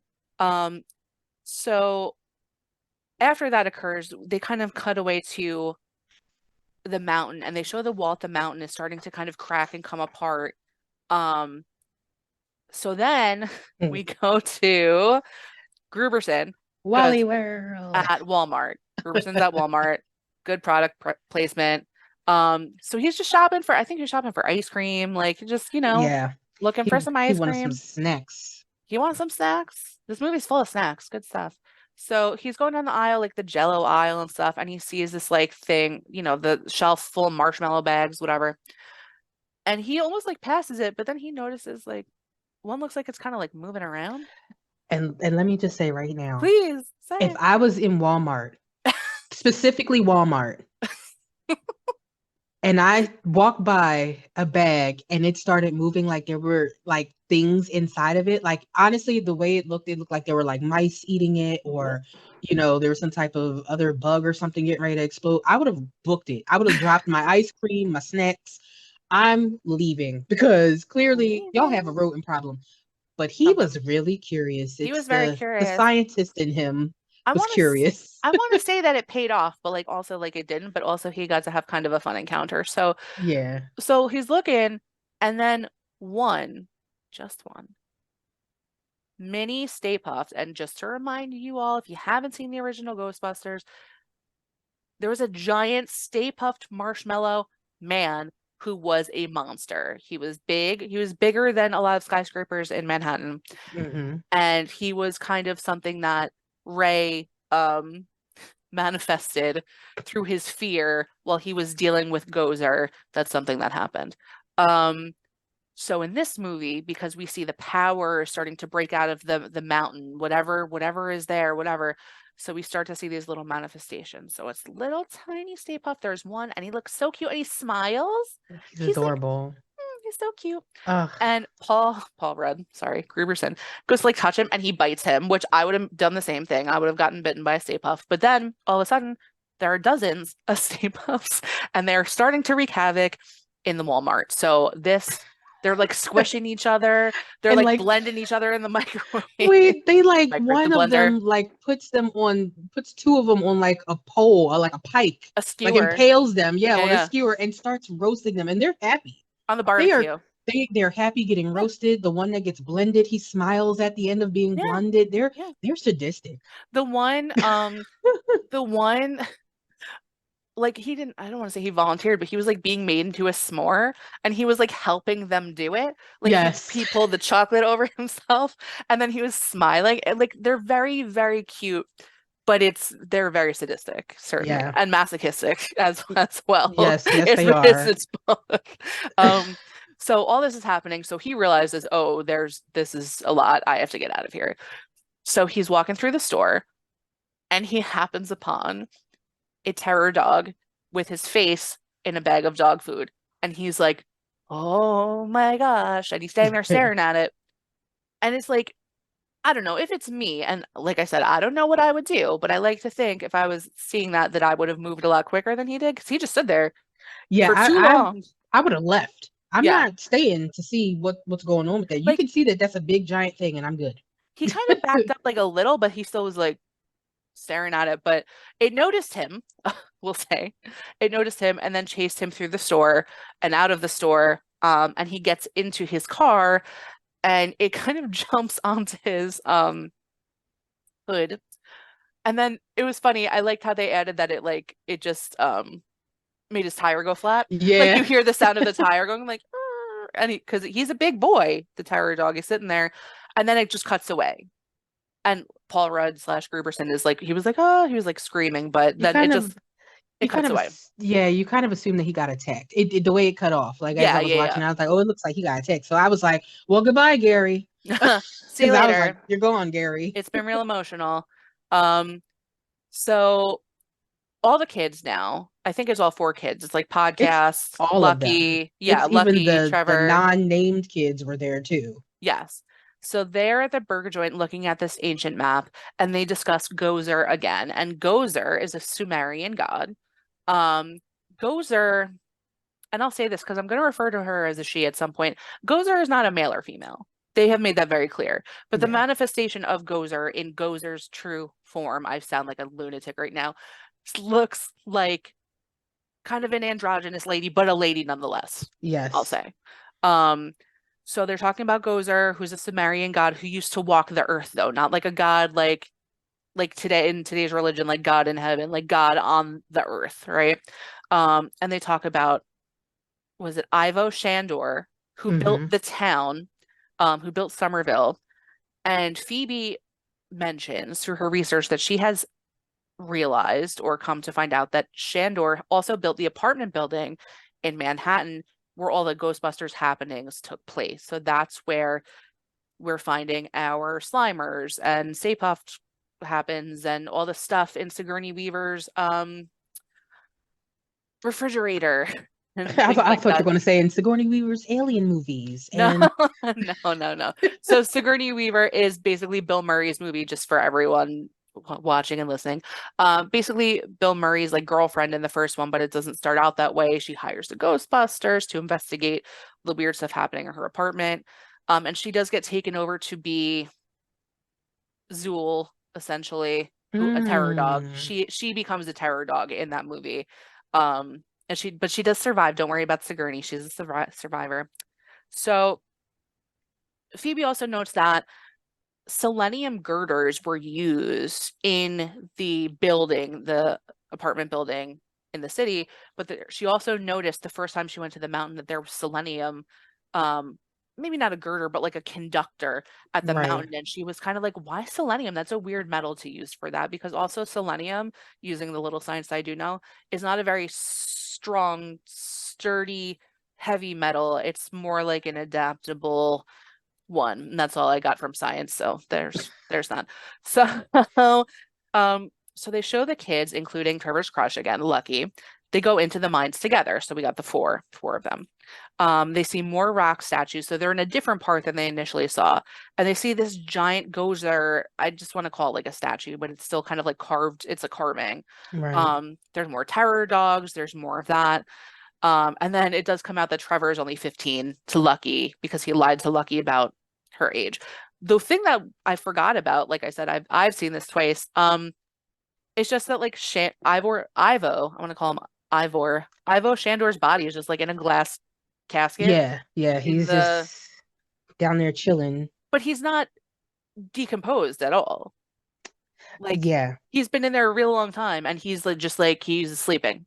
Um, which is yeah. weird. That's weird. It's interesting. It's almost like how if you ever see like the popes, there's a pope. I Yes. forget which pope it is, but if you go over to where the popes live, there's a pope that's in a glass casket, and he has not decomposed either. I think it's considered one of the like miracles or whatever, because this pope is up for canonization or something. I'm an old Catholic. I used to be a Catholic. I'm not a Catholic anymore, but yeah, if you guys know who I'm talking about, then you know who I'm talking about. If I not, actually you know, went there and I was I went there, we're being very vague. It's in Vatican City in yes. Italy. Um and it was weird because it was almost like they had like a shroud over him so you can't see his face anymore because I'm like I want to see the face Mm, because you're saying that yeah. he's not decomposing but show me the proof. Well, me, but you know Like what? Because I remember there has to be three miracles in order for someone to be made into a saint, and I believe that Pope in particular, one of the miracles was he was not decomposing. mhm. But as of right now, I don't think that Pope is a saint. So maybe he started to decompose, and And they that's why just they threw like covered the him. shroud. Yeah. Perhaps, Because that could also perhaps. be a little jarring, like if you're just like sightseeing on your trip and you're like, oh my God, here's a corpse that's rotting. Like, That's true. That's true. That's kind of nasty. I would have been very interested. I've always been like, I went there in high school and I would have had my face stuck to that thing like nobody's business. Like, show I me would have everything. been I would have been pretty interested in that too. So, but fun fact, we've talked about doing mortician stuff, so and funeral home stuff. So Yeah. we kind of are interested in these things. We embrace the darkness. We do. She said bubbly. Bubbly. Bubbly. I'm making up so much words today. I cannot speak. I'm so sorry. Anyway, so they see on the wall, they notice these numbers that correspond with events through history that are bad. So there's like they're able to say what some of them are. Like one is like a Yeah. volcanic event, one or other Oh, catastrophic events. And I know you said you have a fact about this, right? I have all of them. Oh, you have all of them? That's great. Yeah, Okay. so 1883 was the Krakatoa eruption. 1908 was the Tunguska blast over Siberia, and I might be mispronouncing these, so don't hold it Let it against me. fly. Let it fly. 1945 is the interesting one because at that point, Lucky says what didn't happen, and the fun fact that I got from that one from Amazon, thanks Hmm. Amazon, most people assumed it was World War II, but at this time, World War II was ending. And so this is actually when the atomic bomb was dropped on Hiroshima and Nagasaki. So that's Okay. what they're referring to in 1945. Then they said 1984, that is when the ghosts were in New York and Manhattan, the Manhattan Cross Rip is what they call it. And then for 2021, Phoebe declares that all of these years must be a countdown to something in 2021. Yes. Pardon me. They do figure it's like some kind of like countdown to something. So from there, we see that there's kind of like this pit. And first they're like, oh, this is like a sacrificial pit or whatever. So they notice there's like fire in it, and it appears there are things kind of like reaching out, and there's forms in the fire and all this. They see though that Egon has rigged some kind of like multiple proton lasers, four of them, it appears, that shoot the pit simultaneously at specific intervals to keep this bad juju in this pit. Egon is so smart. Everything I learn about him, I'm just like, I love this man. He's so cool. I Um, do love that. And if you guys are wondering what this pit looks like, if you've ever seen I'm gonna say two things. The first thing is, if you've ever seen The Mummy Returns, there's a point where Brendan Fraser is fighting inside the temple, and he's fighting against whatever the guy's name the is. I can't Mummy, remember.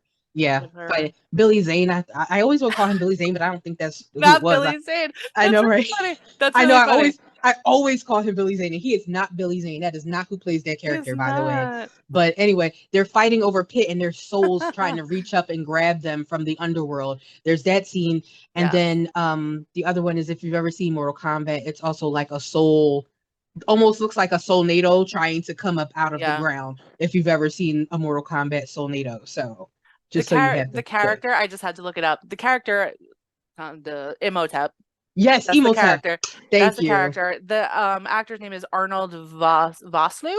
Yes, yes. He does give a little Billy Zane. I can see that. Yeah, aka Billy Zane. AKA Billy Zane. We're just giving everyone new identities today. That's what we're doing. Um, so so we see, like I said, these lasers that aim to the pit, but that's what appears to be giving these earthquakes every day, is that Egon's saving this town. He rigged all of this stuff to save the town and the world. And that, like, when they all cross streams together, because they said in the first one, never cross the streams, but then they learned they had to cross the streams to defeat the big evil. So it appears that that is what's causing this rumbling at intervals in the town. So back at the house, Callie finds the detector, the detector. PKE. We'll just PKE meter. PK meter. God damn it. It leads her to Egon's lab. Same as she just goes down the pole, just like I would have, not like you would have. Um, and she's looking around the lab and she sees everything that Phoebe sees, but she's led to a kind of a different part of it by the lights, by her dad, by her dad. Man, it's gonna mess me up. By her dad, and she sees that there's a one single picture on a desk of her when she was little in like a ballerina outfit, which is sweet. But then there's a light that directs her somewhere else, and she sees there's a whole wall of pictures from her whole life, like Even it, down to her freckles. yeah, It was like freckles. she has 3 freckles a day or something like that. Like, Yeah. Like he was tracking her whole life. There was even like yeah, if she was ever like in like a news article, like local Girl Scout, blah, blah, blah. Like he had all of it. There was this beautiful collage, and she was like really touched in that moment. Because it wasn't what she thought. It wasn't what she thought. Her dad always thought about her and he always loved her and whatever. He just had, a higher call. He had to save the world. And he is doing right. that for her too. So while that's happening, unfortunately, a large cloud of smoke is descending into the lab. And we see a giant terror dog jump out and attack Callie. And I definitely cheered. I was like, yeah, goodbye, Callie. The same way I said, oh no, Paul Rudd, And you're aka like, Gary, is good, gone. get Yeah, out. I was like, oops, oh well. Whatever. The kids will So be all right. it'll be fun. So they cut back to Phoebe.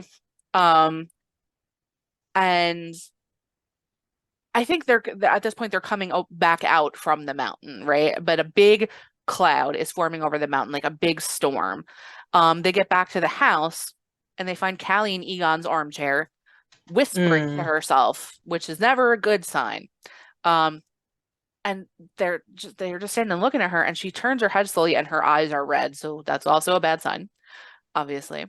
Um, and Phoebe says, "Mom," And Callia says, it's a classic line, but it's slightly tweaked. There is no mom. There is only Zool. And she Yes. growls at them.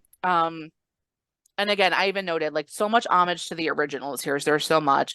And she does ask if Podcast is the keymaster, and she gets real creepy with him, just as Sigourney Yeah. Weaver did when she was Zool in that, and she would go up to people and she'd be like, "Are you the keymaster?" Like that's just part of it. It's just part of it. But it was creepy Yeah. because he was a little kid, so that's weird. We then see that Paul Rudd, Mick Gruberson, Gruberson. where did I get the Mick from? I don't Um, know, but I don't know, but he's in the mine and he now has red eyes and his hair is like kind of standing up and crazy.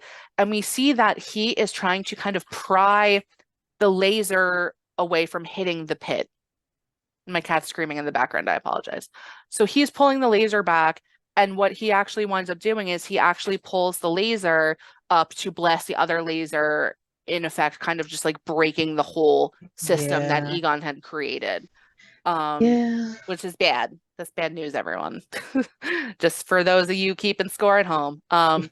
So he has apparently been overtaken also by the other terror dog who does have a name. I forget what it is, but that They is never basically mention it, which is no. interesting. They said Zool in the very beginning for Yeah, the other one, but they never mentioned this other one. I don't remember, but that does also essentially again make them the keymaster and the gatekeeper. That's their roles, but they also are terror dogs, and then she's also Zool. So there's a lot going on. There's a lot happening.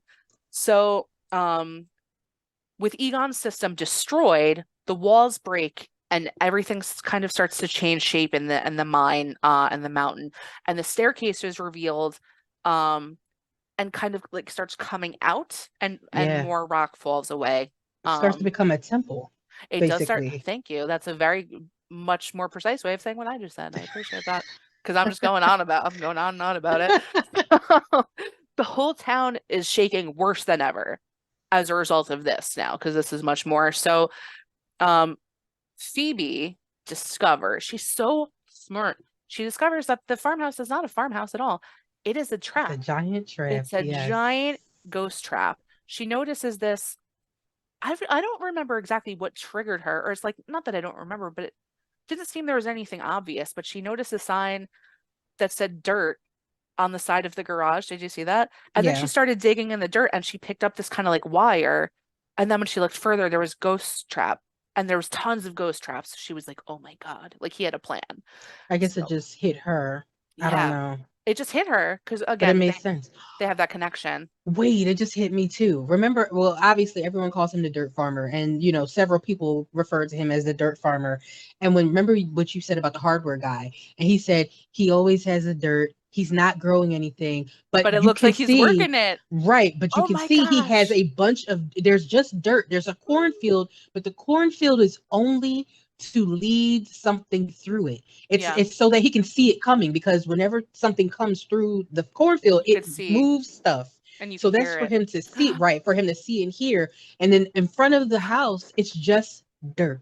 So it makes sense now. And that must be the aha moment Can we also say, like, can we that she just take a had. moment to acknowledge the writers of this movie, the complexity of setting these things up? Like, Yeah. kudos. Like, they don't care about my opinion, but wow. Like, just, But still, yeah, that's really, really good. You have to be like really good writers to actually make points connect. yes. Because if you put something in a movie that just doesn't belong just to put it in there because you think it's cute, Yeah, it's a wasted point, it's and wasted. so No, you that's need really something to good. connect. So yeah, all this came together because I Wow. honestly until now didn't really make a connection between the dirt sign because I saw it and what actually just happened until you said it, and then it kind of clicked for me too, like, oh wow, Yeah. here's everything. That's awesome. So I really yeah. love that. That's so cool. So, um, wow. So they all the kids now, they head to Egon's lab and they suit up because he had a bunch of jumpsuits that didn't say the name on it. There's a bunch of blank ones and such. So Phoebe is putting it together that the house was meant to power hundreds of traps with the goal of trapping Gozer. She puts that together Mm, with almost nothing, which is amazing. So they also know that Gozer needs both the gatekeeper and the keymaster in order to basically fully come back and fully be at power. They need both. Right. He needs both of them. Um, so Gruberson is like laying on the mountain, like all With bugged a out flower in his with hair. a flower in his hair. Yeah. And Callie, she had a great outfit change. She was walking Yeah. towards him and she was wearing like just like her regular, like whatever mom outfit. And all of a sudden she goes and like rips it off and is wearing a beautiful golden dress. Yeah. That was great. That'd be a Yeah. great superpower, right? Just like whoosh, It would be. right? Um, so the goal is that they need to be together. They need to basically like consummate their togetherness. We're gonna get banned from YouTube for that. They need to be together in order In for order for, Gozer to yeah, to come like back to come fully. back. I Yes. don't know why they need to consummate in order to bring Gozer back It's because that's it's just just weird. it's part of the lore. It's the same thing with the original. It's always that's always been the way. It's like the ancient way. Maybe it's one of those things like because you know how we're like astrology people, you need like the divine feminine, the divine masculine for balance, etc., stuff like that. So it could be one of those things. Quite possibly. Quite possibly. Yeah, that could be. I don't know, just making stuff up. So the kids go to recover their gear from the police station. No one's there. Um, and their gear is locked up at the station.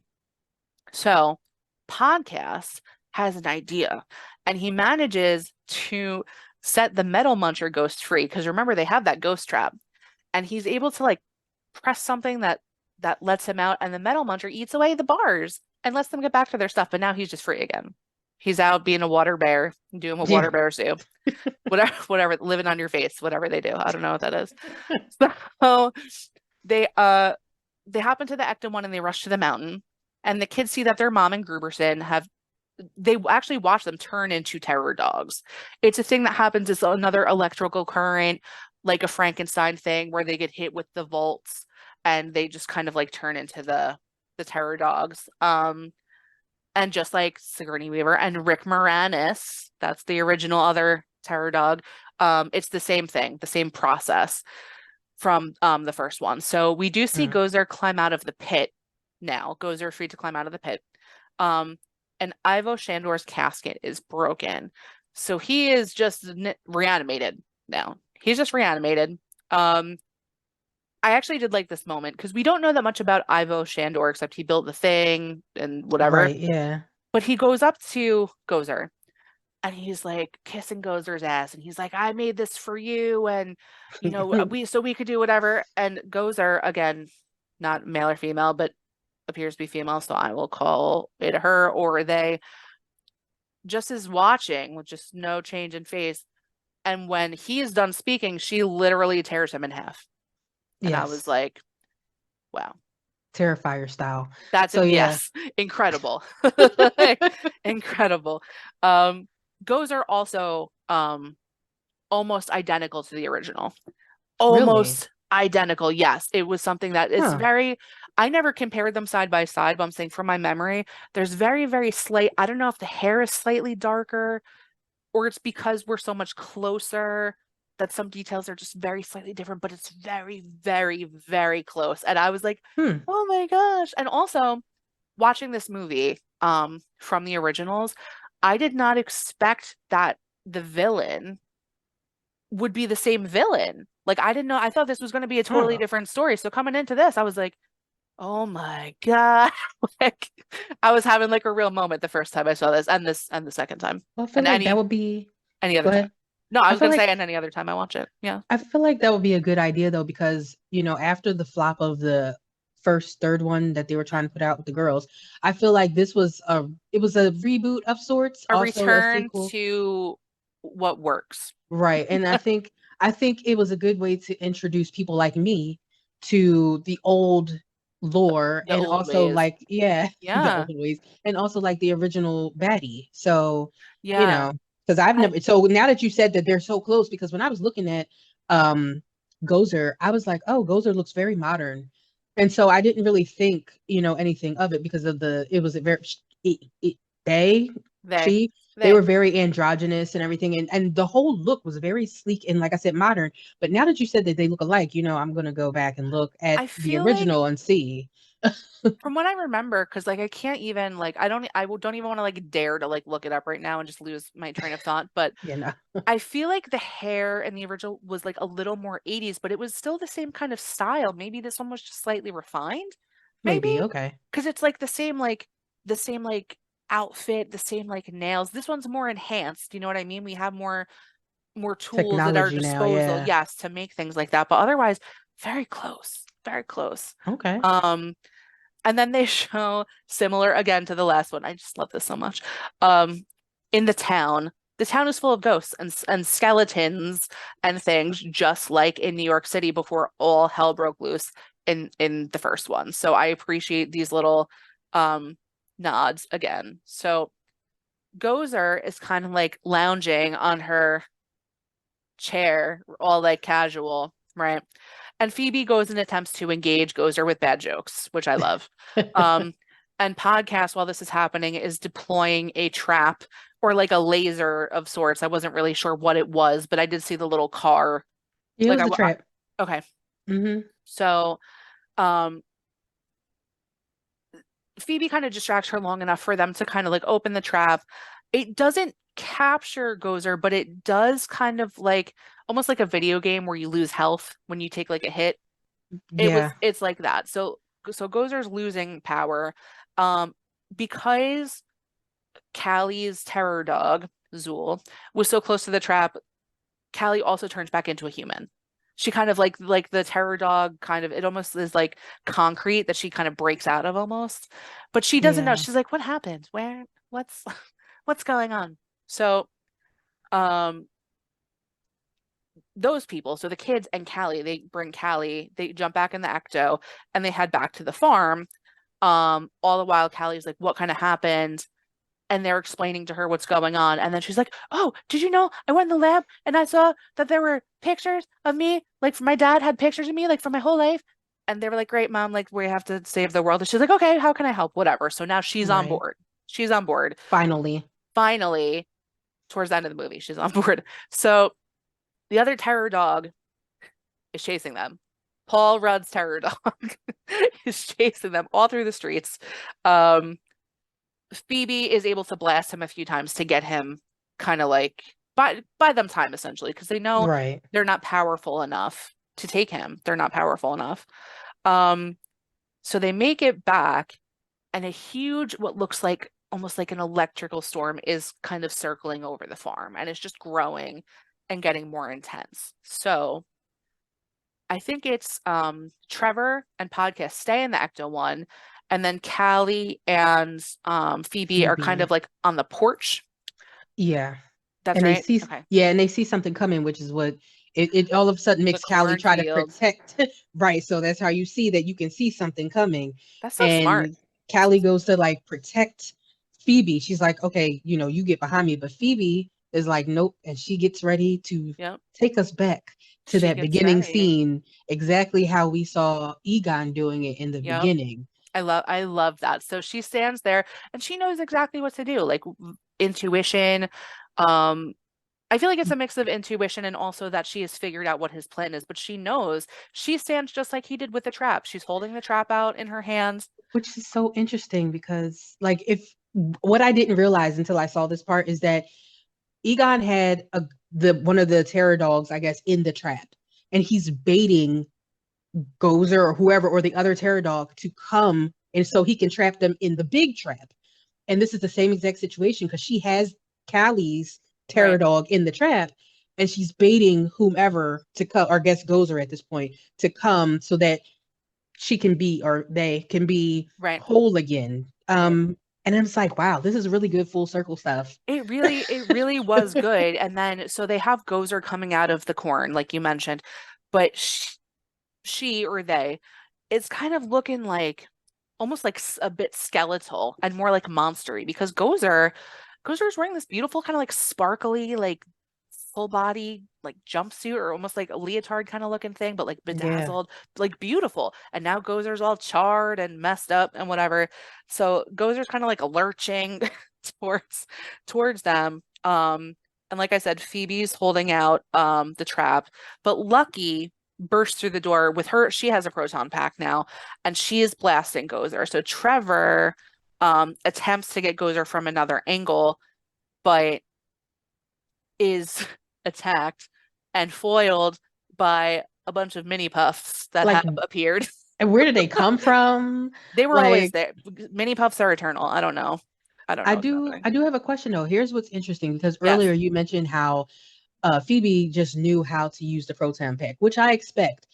But when Lucky burst out the door, they had no time to discuss this because earlier Yeah.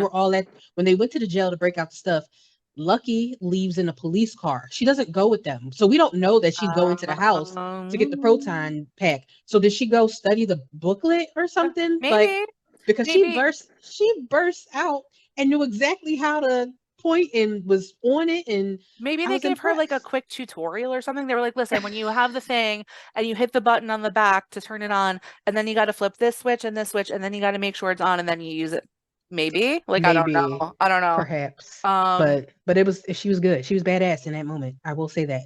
yeah, no, it was definitely good. So again, Trevor now and podcast are being like overrun with mini puffs in the Ecto. So they're like just whatever. And podcast, I don't know how he's able to kind of get something to start working, but he starts almost like tasing mini puffs and they're just like Yes, exploding everywhere.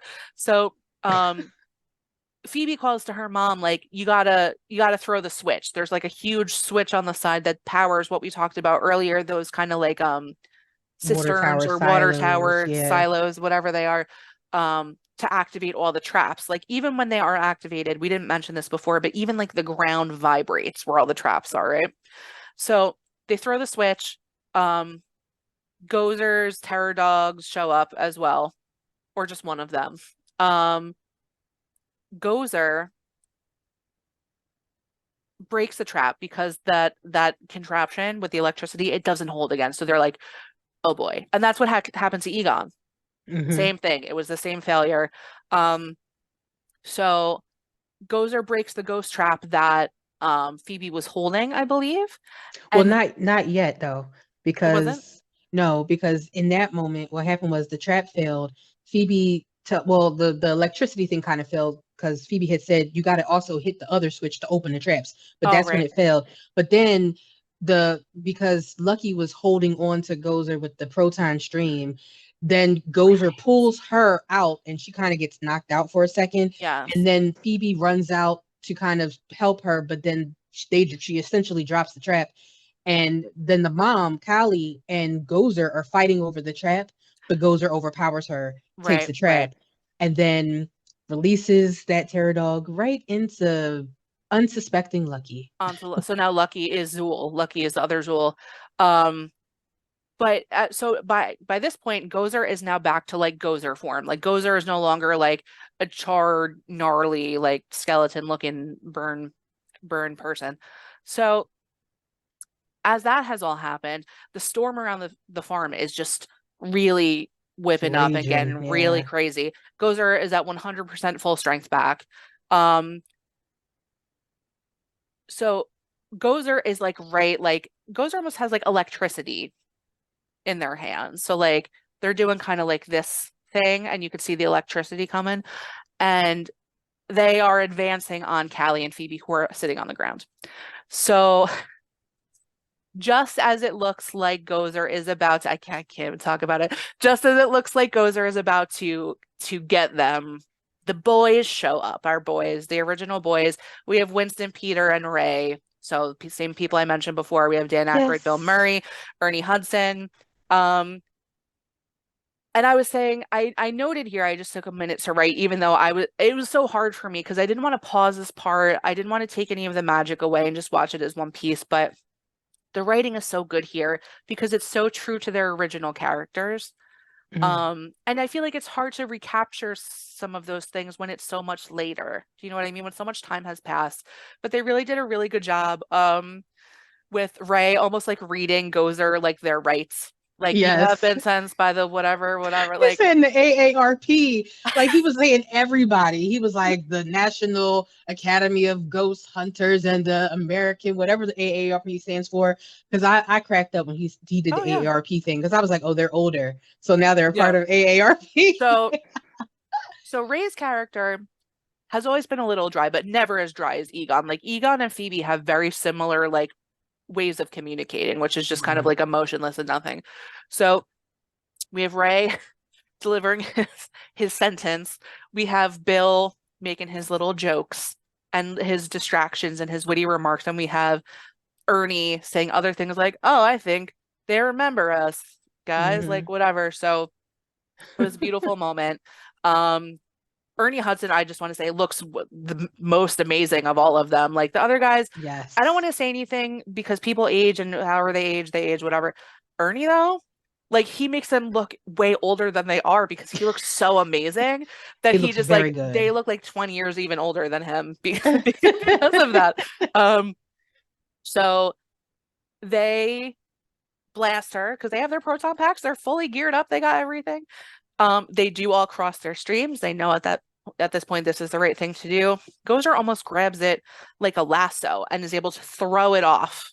Yeah, And she starts, or they start uncrossing the streams, and they make right, that point, which is funny because I didn't know that yeah, they had a whole thing about it. yep, So yeah, they're mentioning that. yeah. So as that happens, and they essentially like push it back, the guys fall backwards. And I think who is it, Ray? I'm it's like I'm using their character names and their actor names interchangeably, but Ray is like, I don't remember this job being so painful, and Winston's like, I do. Yep. They make me laugh. Like I was like almost in like full out tears at this point because I love to see them, but also I was laughing through that because I love them so much.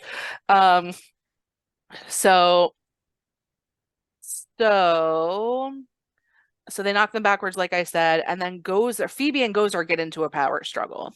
So it's almost like it was given like the Harry Potter, where it was like Yes, the Voldemort Voldemort and Harry scene. with the wands. So Phoebe has her proton pack, and Gozer has their magical electric supernatural current going. Um, and Phoebe, it's like she's almost losing control of the stream a little bit. I know, I know. Uh, But she's like she's doing her best to kind of hold her position, right? and she's And doing good for a little girl. Like she's honestly. doing amazing. Like who could say like I don't think I could do better, but again, I don't know. Hopefully that never happens. So we see though next to her, how am I ever going to get through this? That we have Egon, who has materialized. Egon is a ghost. But to be clear, because I want to paint the full picture, Egon is a ghost, but he is um like corporeal to an extent that he can actually touch things and has some kind of power, and he's helping her to hold the Eddie the stream. stream. He's Yeah. helping her. He has his hand kind of like on her hands and he's helping her, and it's very like so it's I very lost my emotional. I we're far enough in that I can say this. I lost my shit during this part, okay? I started to ugly cry, snot running down my face because this whole time, Yeah, like obviously for someone who hasn't seen it, like I didn't have that same connection. So when the guy showed up, I was like, yeah, yeah, get it. But then when he showed up, oh, I was done. I was done for because I had already they did such a good job in this movie they did. building the emotional connection between Phoebe Right. and Egon without them ever meeting each other prior. That when they actually come together and he's showing like, hey, I got you. We're gonna do this because you've gotten further than I got. So I gotta help you bring this home. I'm like, I'm getting chills right now thinking about it because it was written so well It and it was was written so so well. emotional and like It they was did. a, but let me tell you what else it was for me. Harold Ramis passed away several years before this movie was filmed. And somehow, through the power of technology, they were able to create essentially an avatar of him that looks just like him. So the fact that anyone, but like I said, as a classic Ghostbusters girl, he's no longer here. So they fit the story so that it made sense that he was no longer around, but being able to create his likeness as he would have looked true to form, and have him be a part of it in that way was like, so it was like double for me. It's not, and I'm Yeah. not saying it's not emotional from the movie, from the writing, but I'm saying he really passed away. And Yeah. they brought him back to life, and it was just so, it was so incredible. So, but that's not all, guys. There's more. Don't worry, there's more. We're gonna hopefully make you cry, or cry for you and make really weird, awkward content for everyone to look at. So so they have that going on. Um, oh, I missed a part that I'll give you a little comic relief. So in the original, Gozer asks Ray, "Are you a god?" And Ray's like, No, like whatever. And I forget who says it. One of them goes, Ray, if someone asks you if you're a god, you say yes. So they do the same thing in this movie. She goes, Are you a god? And they look at him and he pauses and they're like, Really? Oh, that's what that. Really? Okay. That's So what that that makes moment more is. sense. Yeah, that's what that moment is. And then Ray's like, Yes. And Ernie's like, We're all gods. We're all gods. Yeah. And then they engage in their battle. And That's then cute. Egon shows up after that. But so um the boys kind of come over to where Phoebe is. At first, I thought they were like still by the Ecto one, but I see they have come over to where now Phoebe is, and they Hmm. are kind of fighting side by side with Phoebe. But Ernie's face took me out. Ernie's face took me out because they're standing and they're fighting. So the way they're standing is it's Phoebe, Egon, Winston, and then it's Bill Peter Murray. and Yeah. Ray, right? So Ernie, Winston, is holding the stream, but he notices Egon and he's like, and And his face is full on WTF. It's not even like, I'm so happy to see you. It's full on. it that, to be honest with you, is like, just bear with me, y'all.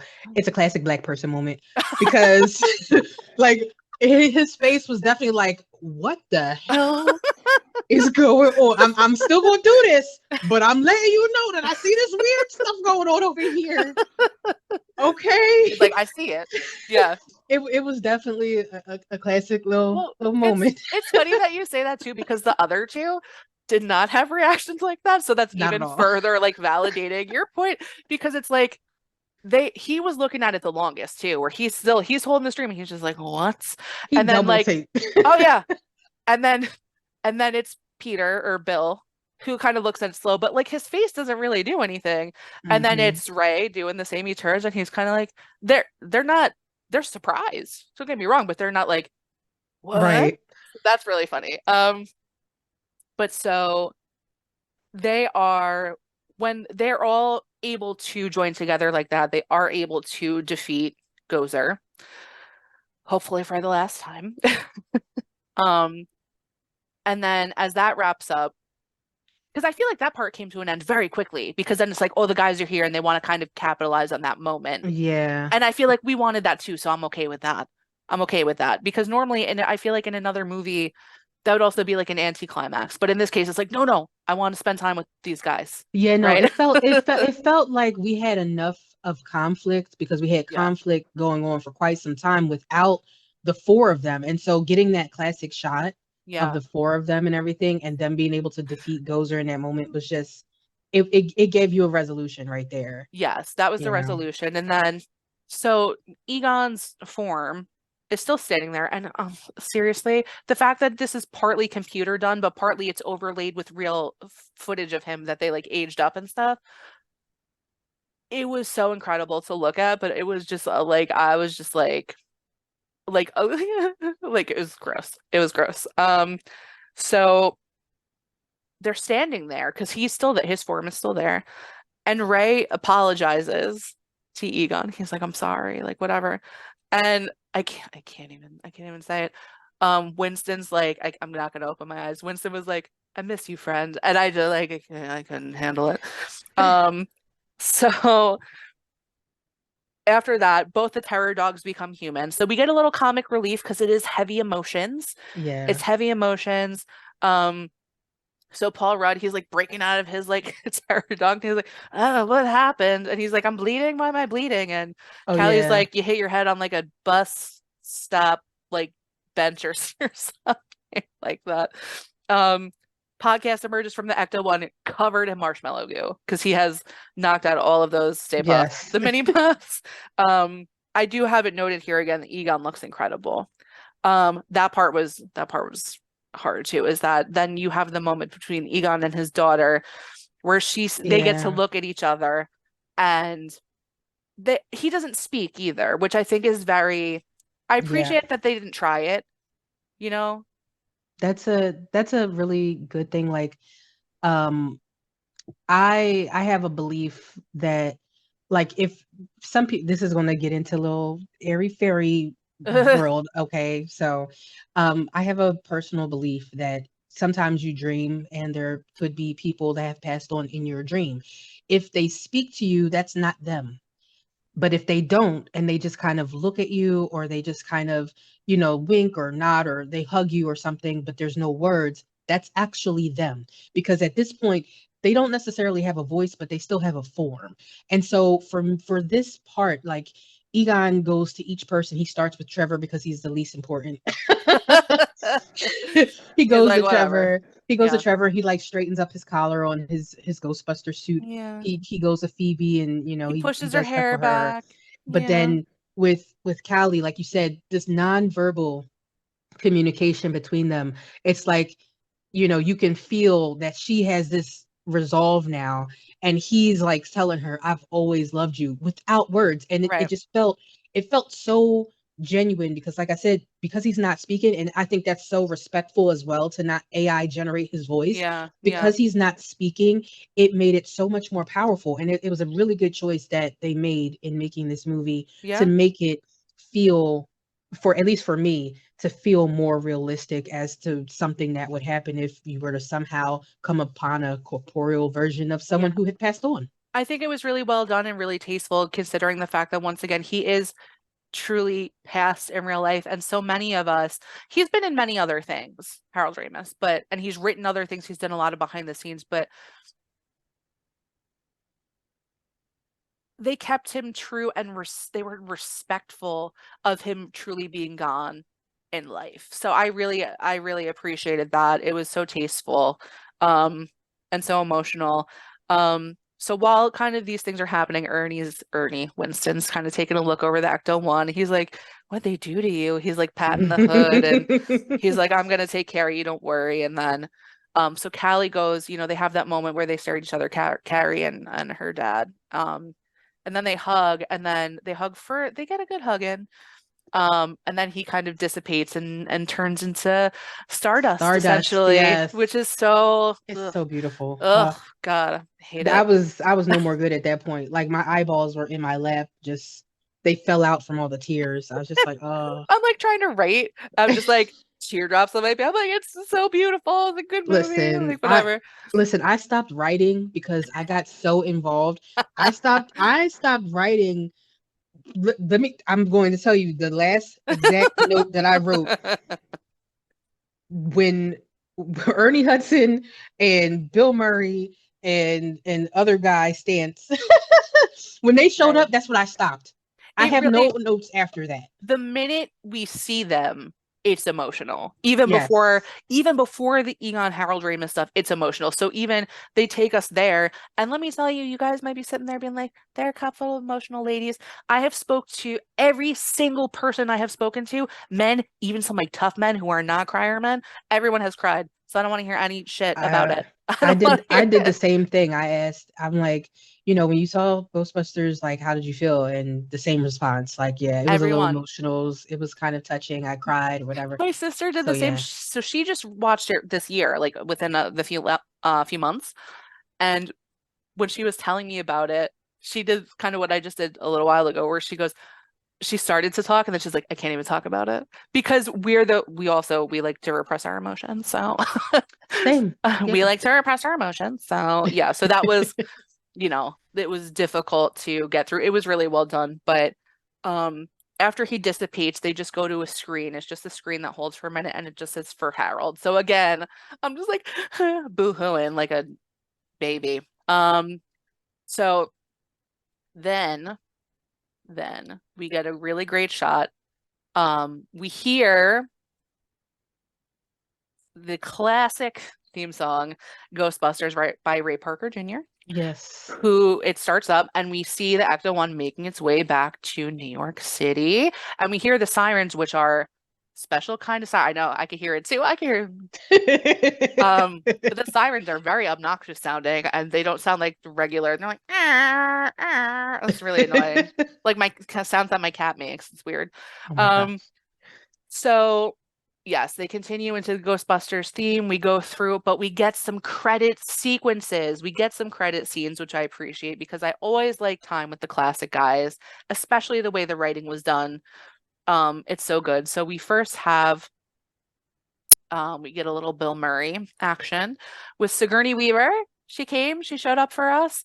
Um, and she's basically doing because at one point, I think so I forget who had said Ray had said earlier that his character had gone back to like academia, right? And Hmm. he was like doing like marketing and other stuff, but also like some parapsychology. Right, So yeah. he was doing like he was psychic and she was reading him cards, but like showing it backwards. I wish I had even one of my tarot cards here. I would do it. Like showing him the backside of the card and being like, what's on this card? And she had him hooked up to all this like a device and whatever. And he would be like, I think it's like three, no, not two, three wavy lines. And she'd be like, wow, that's right. And then she'd hold up the next one and it was like a five-pointed star or whatever. And sometimes when he get it, like if he would get something wrong or say something stupid, she would zap him because he was attached to this machine, and I love that so much. But then she was like, "Did you mark the cards? Like, how do you know this? How do you know this?" And he was like, "No, no." And she zapped him. He was like, "I did. I marked the cards. Hmm. That's how I He know." got a big zap at that He point. got a big Yeah. zap. But I like the fact to see that they're together And married. in the future. Yes, I Yeah, love they're that. married. That's his wife And now. then this part was maddening to me, but I was glad to know. So I finished the movie and I asked you if you had watched the credit scene and you said you watched both of them and I said, "What do you mean both of them?" Because I have Hmm. watched this two times and because I don't know if there's going to be end credit scenes ever in any movie, I let it play out to the end. I do not touch anything. I don't touch it. She said there's one with Winston, there's one with Ernie, and I was like, "Since when?" Because mine just went to the end and cut off. So I was like, "What?" So I went to YouTube and I found the end credit scene with Ernie, and that made me cry again too. Oh, Because Ernie, because they talked about before, he's like a financial like guru, and he built this like financial empire. I'm not exactly sure of what. Did they get into that? he got into trading and stuff like that. So yeah, he did a lot of stuff Trading. with financial trading and just I guess probably stock markets and stuff. But he was Mm. very good at investments. Yes, and they show it. He's in this office that's very like Stark Enterprises, like very like rich and upscale and whatever. And he's actually talking to um Janine, is that her Janine, name? our girl from before. Yeah. They're talking and he's talking about kind of just like his plans, how he wants to help. She asked if he's been paying for the like the For rent for Ray's Ray's shop and bookstore. Yeah. he's like he'll make money one day, whatever. And Which is so nice because that shows that even though he's made all this money, he's still been helping out yeah. his brothers basically. And while he's doing his their little conversation, he's you see that he has bought back the firehouse and he's bringing the Ecto one into the firehouse. And honestly, like I said, this is my second time. This is all new information to me. And I was like, oh my gosh, it's the firehouse. Like, whatever. I was like, where'd the Starbucks go? Because Yeah, earlier on when Ray said it was turned into a Starbucks, I'm like, did the Starbucks have a stripper pole? maybe it was upstairs because it was a two level.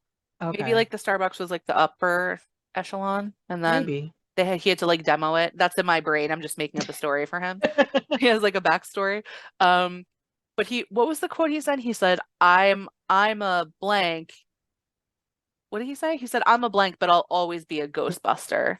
Yeah, I can't But was remember he what he like, said before that though. "I'm a financial analyst"? Like I don't He didn't say that, but I can't No, you remember know. what that was. No, but Yeah. it was very sweet and it was a good scene and I loved seeing him. I have one complaint about this movie.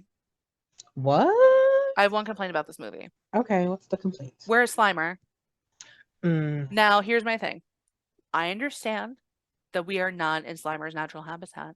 He lived in an apartment building in the city, as so many grotesque, ravenous creatures do. I get that. I get that. But I love to like he's so part of this institution. Do you know what I mean? Like he's so part of it. right. His like gear and his like merchandise, Slimer merchandise, had been around for tons of years after these movies came out. I don't even think he was in the second one ever. I don't think he was. Well, I mean, the thing about Slimer is that he became the mascot. You know He's what I'm so saying? Like yeah. he's the mascot. Like when you think about Ghostbusters, the most next to Stay Puffed, because Stay Puffed, you can also think of Ghostbusters, Yes. but honestly, the mainstay ghost Slimer. is Slimer. You don't Slimer. think of anybody else. Like in the cartoons, it was Slimer. So Yeah. for me, because listen, the cartoons, I don't ever remember really Stay Puffed being in it outside of the credits, I don't think outside so. of the I don't beginning. remember either. You know what I'm No. saying? So that's the only time I ever saw Stay Puffed, and I was like, I love that. But Slimer was one of the Ghostbusters. Like he had his own little outfit and proton pack and everything. So yeah, you would think He was that honorary. Yeah. exactly. And so you would think that he would have been in this movie, but I think there was a method to their madness There was. So I because feel like we can take this opportunity to talk about the trailer for the new one. So I saw the trailer first time I saw it was in the movie theater. And it was mm, before the latest version with my best friend at the end. I'll talk about in a minute. But when I first started playing, or when I first started playing it, it's not my movie theater. When it first started playing, um, it almost seemed like a post-apocalyptic movie because it was showing people on the beach and then like ice spikes were coming through the ground and stuff and I was like, "Oh, is this like doomsday shit, yeah, whatever." Um but then I saw the firehouse and I was like, "Hmm?" And then I started seeing the cast and I was like, "Okay." But then I saw the original guys and I got a little teary in the movie theater because I'm a nerd. But the new movie is this cast again. It looks like most of the same cast with like one or two, like Patton Oswalt looks like he's in it. He's a comedian. yes. There's some other guy who's in it who is very familiar to me, but don't know his name. But yeah, all Um, the OGs are in it. Everybody, I think, except Lucky. Lucky's not in it, but I think she podcast is. is. I didn't. I think Did I saw you? her on the poster. Oh, The maybe one she I was. I just noticed podcast because I was like, lower. he looks grown. Yeah. Well, we have gone a few years in between, but Yeah. um I it appears to me, and the way that this is the way it's been presented, so I definitely will be disappointed if I could make the right words. If this is not true, but it appears that the original guys have more time in this movie. It Yes. appears they're more part of the core of it, so I'm excited about Yeah. that. Um, the trailer looks good. How do you feel about the trailer, like in general? I think that the trailer was good. I have to be honest. Like I, I never saw the trailer until after I started looking at stuff for Afterlife, Yeah. and then I started getting bombarded because Big Brother's always watching. So YouTube was like, "Oh, you're interested in Ghostbusters? Well, here's the trailer, and you can't skip it." And they kept playing it for me, so I've seen it, at least twice now, and I thought it was really good. I thought it was good to be able to see that, like I said, like you said, actually, the three old I G's, love it. Lord, The the old three G's, orig- the old G's, the three original guys. the They three seem old this, G's. they do seem to be a much bigger part of this, and they're bringing it to New York. They are Out back in the of firehouse. yeah, They got the Ecto one fixed up, but my favorite part is that Slimer is the last when they added to the trailer. They've done a new trailer. He looks amazing because Slimer was not in effect in the old movie. He was like a puppet. mm, He was like a big ass puppet. Um, which they just did some stuff too, I guess, in like post production or something. But it looks like they're using practical effects again really, huh? to an extent. They're still doing other stuff to it, But so the way it looks like, I don't know if he's in the firehouse. Like, I'm not sure exactly where he is, but it looks like he's in the attic of a building being absolutely disgusting and surrounded by tons of like food wrappers and candy wrappers. Um, I have a theory about that, honestly, what is the theory? because okay, because they did show the firehouse and everything like that, and Yeah. Slimer basically stayed with them in the firehouse a lot. In like he would show up there, I would say in the cartoons, because again, that's my reference. Um, but if you remember, Egon liked his candy, as you pointed out earlier, He did. and there was a lot of gross stuff up there. I feel like it's the attic of the firehouse, and I feel like that's where he's been I would staying love among that. all the old things. And it's still a nod because they're still kind of bringing bits of Egon in, because I feel like at this point they've already given him his send off. He's not going to show up again in No, ghost I don't form, think so. but I think there'll still be little nods To to him, him. like the candy, or like whatever. We have his family in it, because We do have his his granddaughter family, is basically little Egon. So basically. But I will say the other thing I forgot to mention about the Slimer cameo. Um, there is a ghost trap. It looks like a broken ghost trap. So I think because in the movies they weren't like friends with him. yeah, I'm about to say, so you have Um, to kind of go from the movie and not from the cartoon. well, yeah, I mean, in my mind they're all friends in my perfect world that I've created. But in the movies, they did capture him, like I said, in a ghost trap. So perhaps he was in a ghost trap that broke and now he's just chilling there because he's like, I don't have anywhere else to go. I might as well hang out, eat these Twinkies and shit. Like, I don't know. Somebody from Starbucks went upstairs and broke the trap, thinking it was a mouse trap or something, and And they he were got in for out. a rude surprise. He looks like he smells bad. He does. Honestly, Slimer reminds me of Oscar the Grouch, and probably because they're both green. But I always think that Oscar smells too. Like I feel like he Oscar smells. looks like he smells. But you know what's funny? I feel like he smells like underarms and rotten banana peels, and I feel like Slimer smells like sewage. So I don't Yeah. know. Yeah. Yeah, that makes sense. Um, one of the things that I was gonna say that I love about Slimer, but I feel like this is weird, is that like he has an affinity for hot dogs. Like he just eat like 30 hot dogs at a time because he's a monster, and I love that. Um, that is one of the things I have been looking. Listen, if anyone wants to do me a favor, Cinemark put out their Ghostbusters kind of merch. They have a Mm, Slimer Ghostbusters Slimer, not like a big. Ghostbusters, a popcorn bucket. They put out other stuff. There's a Slimer plushie that they released that is already super coveted, that is already missing. If anyone finds it and wants to give it to me, I'd be very appreciative of it. It's like on eBay right now for like $200.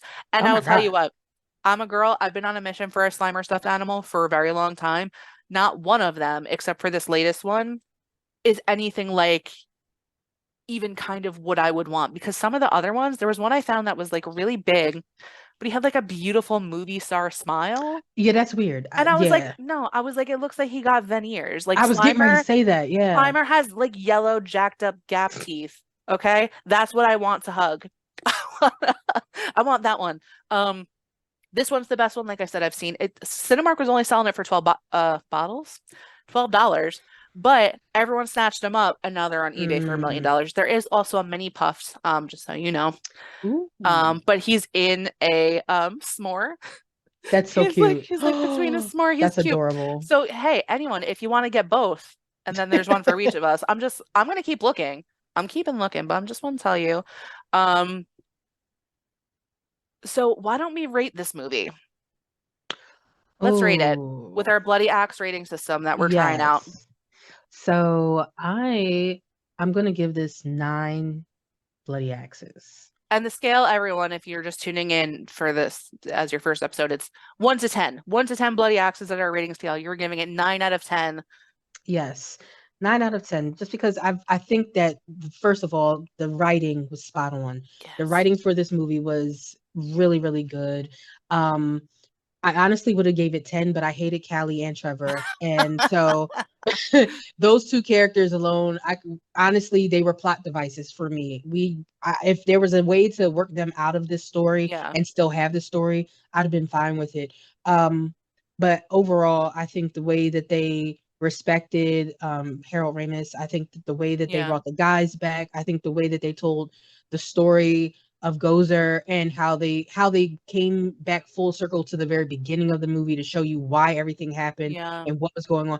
They did a phenomenal job. And so Nine Bloody Axes for me, as somebody who had not seen the original two movies, definitely didn't see that third one, and only watched the cartoon. And this is my first time watching it. So good job. I actually am gonna agree with you. We're gonna have the same rating. I'm giving it a 9 Hey, out of 10.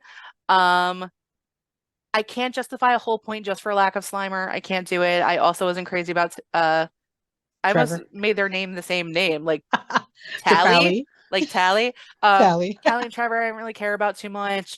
And like I said, I am giving it a slight demerit for lack of Slimer because I need him in my life. But otherwise, I really love this movie. I thought it was tasteful and well done and well written. And I loved it and it made me cry and I hate that about it. But it was well done. It was really well done. Um, I think we should tell them the story about the time we met Ernie Hudson. Oh my gosh. You know, it's fun. We there have been several times I found pictures the other day of another time I met him too. So it's been quite a few You're times, but so lucky. Did you sing to him every time? Okay, well, no. hold on. Let's not get ahead of ourselves. I about to say, go ahead, tell the story. Tell the So story. I mentioned last time we went to Monster Mania together. Yes. It's like 10 years ago, 11 years ago now, a long time. Yeah. Um, and the first person we stood online for was Ernie Hudson because I was like, if there's a Ghostbuster here, I cannot not meet whoever the Ghostbuster is. But it's Ernie Hudson. He's the man. So, he's also been in tons of other movies that I like. So we wait on this long, long line for Ernie, where we did observe weird other things happening. First of all, there was a pack Yeah. of killer clowns roaming around, and I have anxiety because I'm Yes. afraid of clowns. Um, the fear, the terror, the unbridled terror that I felt that day was like a lot. We actually had to wait out line for Ernie because the room we were in, um, It there was wasn't enough room to contain all the lines, so we had it to wait. wasn't. The back of the line was out the door, so we had Yeah. to wait for him. Um, we did see, I don't know if this how this would ever come up, so I will just tell you. While we were waiting online, we did see the dad actor from Home Alone crawl like out of the bushes, Which is where weird. wearing pajama pants, flip-flops and socks and smoking a cigarette, looking a little worse for the wear. He Yeah. was there to sign and meet people, and that's how he showed up, and I was a little concerned about him. Hmm. So that was a weird thing I didn't expect. But so He we had a got rough up to night. Ernie. He definitely had a rough night, and it looks like maybe he was having a rough life, if we're being if we're being honest. True. But we're getting closer and closer, and I'm getting real nervous because I haven't met like a lot of celebrities in my time, but I don't know. I feel like whatever you're gonna say to them, they've heard probably 100 times before, 100 minimum. Yeah. I'm such a big fan. I love your thing. Thanks for the whatever. Like, so I was just like, oh my God, I'm gonna make an idiot of myself. Like, what am I gonna do, right? So we get up there and this man, he's so gracious and he has great energy. He's He was so amazing. he's so handsome. Like Yeah. he's everything. He looks amazing. And this one just busts out, literally busts out. And she just sings the line from the song Ghostbusters. She just sings Busted makes me feel good. Bustin' makes me feel good. Right in Ernie's face. Which Mind he you, wait, yeah. just to say this too. Megan paid to take pictures with him and speak to him. I stood in the line just standing there because one, at this point, yes, I knew who he was, but again, I didn't see the movies. I saw the cartoon. So I Mhm. and it was just like a really handsome guy. I was just like, oh, hey. He was really nice. And so I was just there. So me busting out singing was out of left field. That was Okay. amazing. It was amazing. It was so, and but honestly, the way he accepted it, super gracious. He's a class Yes. act. He's still smiling. And not only that, because the way it works in those things is like, if you pay for whatever, like you take the picture and you whatever. So I kind of had snatched you as my photographer for the day, kind of, because it's all like on your cell phone, right? Right. He asked you to come get up in that picture too. Right. So we ended up with the picture together. I love that. And honestly, so this is a crazy thing. Like, I will begrudgingly share pictures from that day, but I forgot everything about how to not look insane in a picture because I was so overwhelmed by meeting all these people that I thought were so cool that I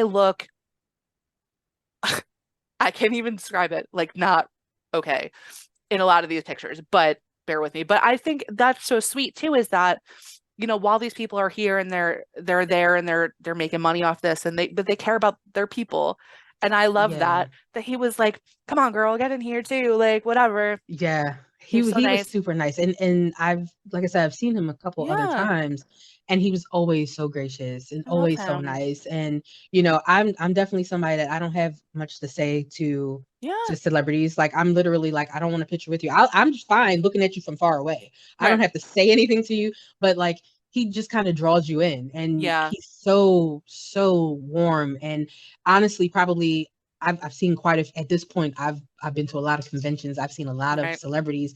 Um and he's probably top next to Kane Hodder, one of the top people of meeting. I haven't met him yet, but you know what? I think we got really Oh, lucky that day. Not to like you guys, like we're not going to talk about the movie anymore. So if you're done now, you're allowed to be done. And thank you for joining. But yes. I do want to say, um, we had a lot of good experiences that day with the people we met. Like we met, I don't know if it was right after him, but we met Scott Wilson, who played Herschel Green from The Walking Yes. Dead that day. That was He another moment. he was like he seemed like he was Herschel in person. Like he Yes. hadn't cut like his hair. He wasn't on the show anymore at that point. Um, but he's sweet. He almost had the same kind of accent, like a Yep. little bit, almost like a little bit of a southern twang. He's a very sweet guy. I take a picture with him, which again I look nuts in.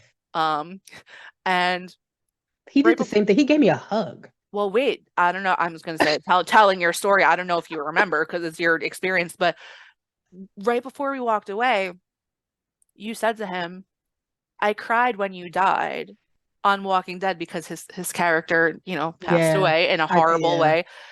I And did. he went, he said, come and give me a hug. And I was like, this man, I because know. it wasn't just like he just did it like to do it. Like you were like, oh my God, when that happened. And he was like, but in that same like Herschel voice. And Like Grandpa Herschel. it was Oh, so sweet. it Um, was. it was so sweet. We met a few other people. I will say the weirdest encounter I had that day was with our Texas Chainsaw friend. Do you remember Yeah. any of that? That was weird. Yeah. I had a great time. Don't get me wrong. I had a great time with them, with R. Amy Hayloft, who played Leatherface in one of the Texas Chainsaws. I don't have that information um right here about which one. I think it was not the first or second though. I No, think no, it no. was no.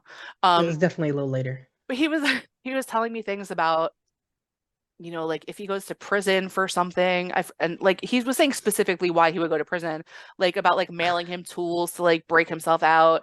Oh And yeah. we were doing like a whole photo shoot because that's when you were taking the pictures. And Hmm. I don't know if you could hear him, but I look funny in these pictures, and he also looks funny because he was singing and he said, like, let's do a photo shoot. And he was singing, I'm too sexy. No, I did not hear that at all. He was going, I'm too sexy and I kept laughing while we're taking the pictures. And some of them I'm posing real sassy and silly because that's what he said to me. He's like, let's Oh do it my like a photo God. shoot. So he was doing it. And also this man he looks like a biker. He's like a biker guy. There's all leather and whatever. And what's funny is I'm also wearing all leather and boots Yeah. and a leather jacket. So I look If like I could be his much younger like girlfriend or something. That's if you weird. guys again were on our Instagram page, the first photo that we share of ourselves is from that day. It is from that So day. I look crazy as well because my hair was like in a real weird poof and I'm wearing like a gray sweater. I look like a homeless vagabond or something. And she listen, Megan and I are total opposites in these pictures. The picture that we have up is us with some famous people who kill people and, and um she's in like her full leather biker girl get up, looking all great. And I'm over there looking like the homeless person who asked for change outside of the Starbucks for real. Stop it. Listen, go over there and look at that picture from Oh my like gosh, that's 11, so funny. 12 years ago It was and from a see long the time ago. difference. I did You know what post I'm it. saying? Um, do you know what's funny that day? So the day, and I'm hoping to get out maybe like I have to get a new car. No one, you guys don't care about that, but I'm just sharing with you. Um, because I want to go back to Monster Mania, and it's typically the one I like to go to is in Cherry Hill, New Jersey, which is close enough for you to get to as well. We could do more, we could do pictures. But the restaurant in that hotel gets crazy overwhelmed. I think they actually just started doing Yes. it in a new uh hotel, I think, or they renamed that one. I don't know. Yeah, They do it still. It's in the Crown Plaza Uh, Hotel right. typically, but they got so overrun that yeah, they had to start splitting it up a little bit more, and they started restricting people. The last time that I went, Hmm. um, oh my God, why am I drawing a blank on the original Pennywise? Tell me his name. Say it. Tim Curry. Thank you. I just couldn't I remember for got some you. reason. I My got my you. brain it my brain shuts off. So we saw Tim Curry there. And the line the line I was can't like imagine. the line was crazy, but that whole little restaurant that was inside of that hotel was completely full. The outside of where that restaurant was people just sitting, just camped out, eating and Hmm. stuff. But the line was interweaving through all these people. The line to see Tim Curry was a good hour and a half, 2 hour line. Worth it. Um, Worth it. it I was would have waited. definitely worth it, and you know he was cool too. Um, He seems like he's cool. but yeah, that Cherry Hill location, it has definitely the whole convention has outgrown that space. So Certainly. they definitely need to move it. They have one in Maryland too, which is a bigger space, and I've been to that one too, and it's a little bit easier to navigate and get around and Yeah. stuff. But the Cherry Hill one, um, they definitely need to think about a much bigger location Yeah. because So waiting in those lines is crazy. no, so we did because we were like starving. We did go to that restaurant and they had Hmm. it so you couldn't even order like food. They had like a weird kind of like buffet, but it wasn't really like a Yeah, it wasn't really even like there was barely anything there. But so we're sitting there in the restaurant. Do you remember who we saw? We were seated at a table next to another celebrity. I don't remember. Because I was trying to like covert take a picture because but I know people are eating. You don't want to that's Right. gross to like do that. But so I'm looking, I was like, and we're about to bring it back to something we talked about in the movie today. I was like, is that the mom from Cujo? And it was Dee Wallace sitting at the table, maybe not right next to us, but like two tables away. Oh wow. Yeah. And it was like I think you were sitting like with kind of like your back to her and I was like on the other side, but I was like, is I think that's okay. And then again, Cujo was mentioned in our movie today, so just bringing it around. That was cool. Um, Thankfully no one was bothering her while she was eating. They probably didn't know who she was for the Just most. I me mean, Googling her. people who knew who she was knew who she was. Like you knew who she was, I did. but I haven't seen Cujo, so I wouldn't have known her. That's true. She's been in other stuff too, of course. But, I remember at a horror convention, that's what I remember. But the other thing is that when I talked to you about going, the first thing I said was, it appears that a bunch of people like to dress up as killer clowns. And I just want to let you know that we have to avoid them the whole time because I will freak out. So we walk in and in the lobby, not 10 steps inside, a troop of killer clowns walked right past me and I just stopped dead walking. And I was like, I was like, I count. have a picture with one of them with a Yeah, machete to my neck. yeah, of course. Naturally. But it's like, I don't, I literally was like, just keep breathing. It's okay. It's You fine. definitely were freaked out by them, I was and then they very walked freaked past out. us when we were in the line too. They walked past us a few times. Yeah, They came outside when we were on the Ernie Hudson line. When we were inside on a line waiting for someone, they also kept walking by and I was like, oh my God. I really don't like clowns, you guys. Like I don't like them. Can't explain it. I just don't like them. But yeah, so those that was our little extra bonus story for you all today. yes. Hope you Hope enjoyed that. I hope you enjoyed it. I hope you enjoyed us talking about Ghostbusters Afterlife in preparation for the new movie, which is Ghostbusters Frozen Empire, which comes out in like mid-ish March, I think. Kind of like Is around it? St. Patrick's Day, I think. Is it? I swear. Well, yeah, it's not March 3rd, but yeah, No, I think it's like 13th or something. it's three something. I think so. Yeah, something I'm like pretty that. sure. March, go see it. Um, Tell them I sent you. No one cares. No one cares about that. But Oh, March 22nd. okay, I don't know where I got 13th from. I I said third, so yeah, I was off too. We're just making updates. If you want real facts, we're not probably the place for that. So check Mm-mm. the check the internet. Um, but yeah, do you have any closing anything? Long live Egon.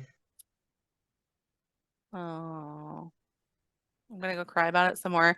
Um, Looking forward to seeing Slimer in the next one.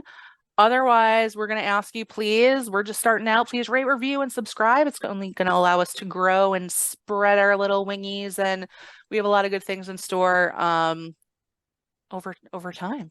Yes. We're gonna stick around. We do try to post once a month right now.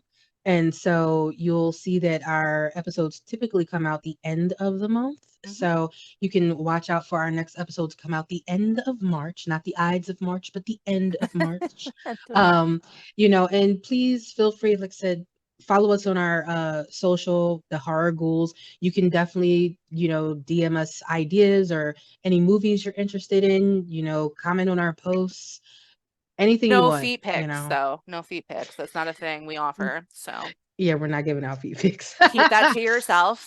But everyone does have a price. So if you have a like if you're willing to pay a lot, like maybe we'll consider it. But I digress. Anyway, um, you guys have a lovely night. We will see you next month.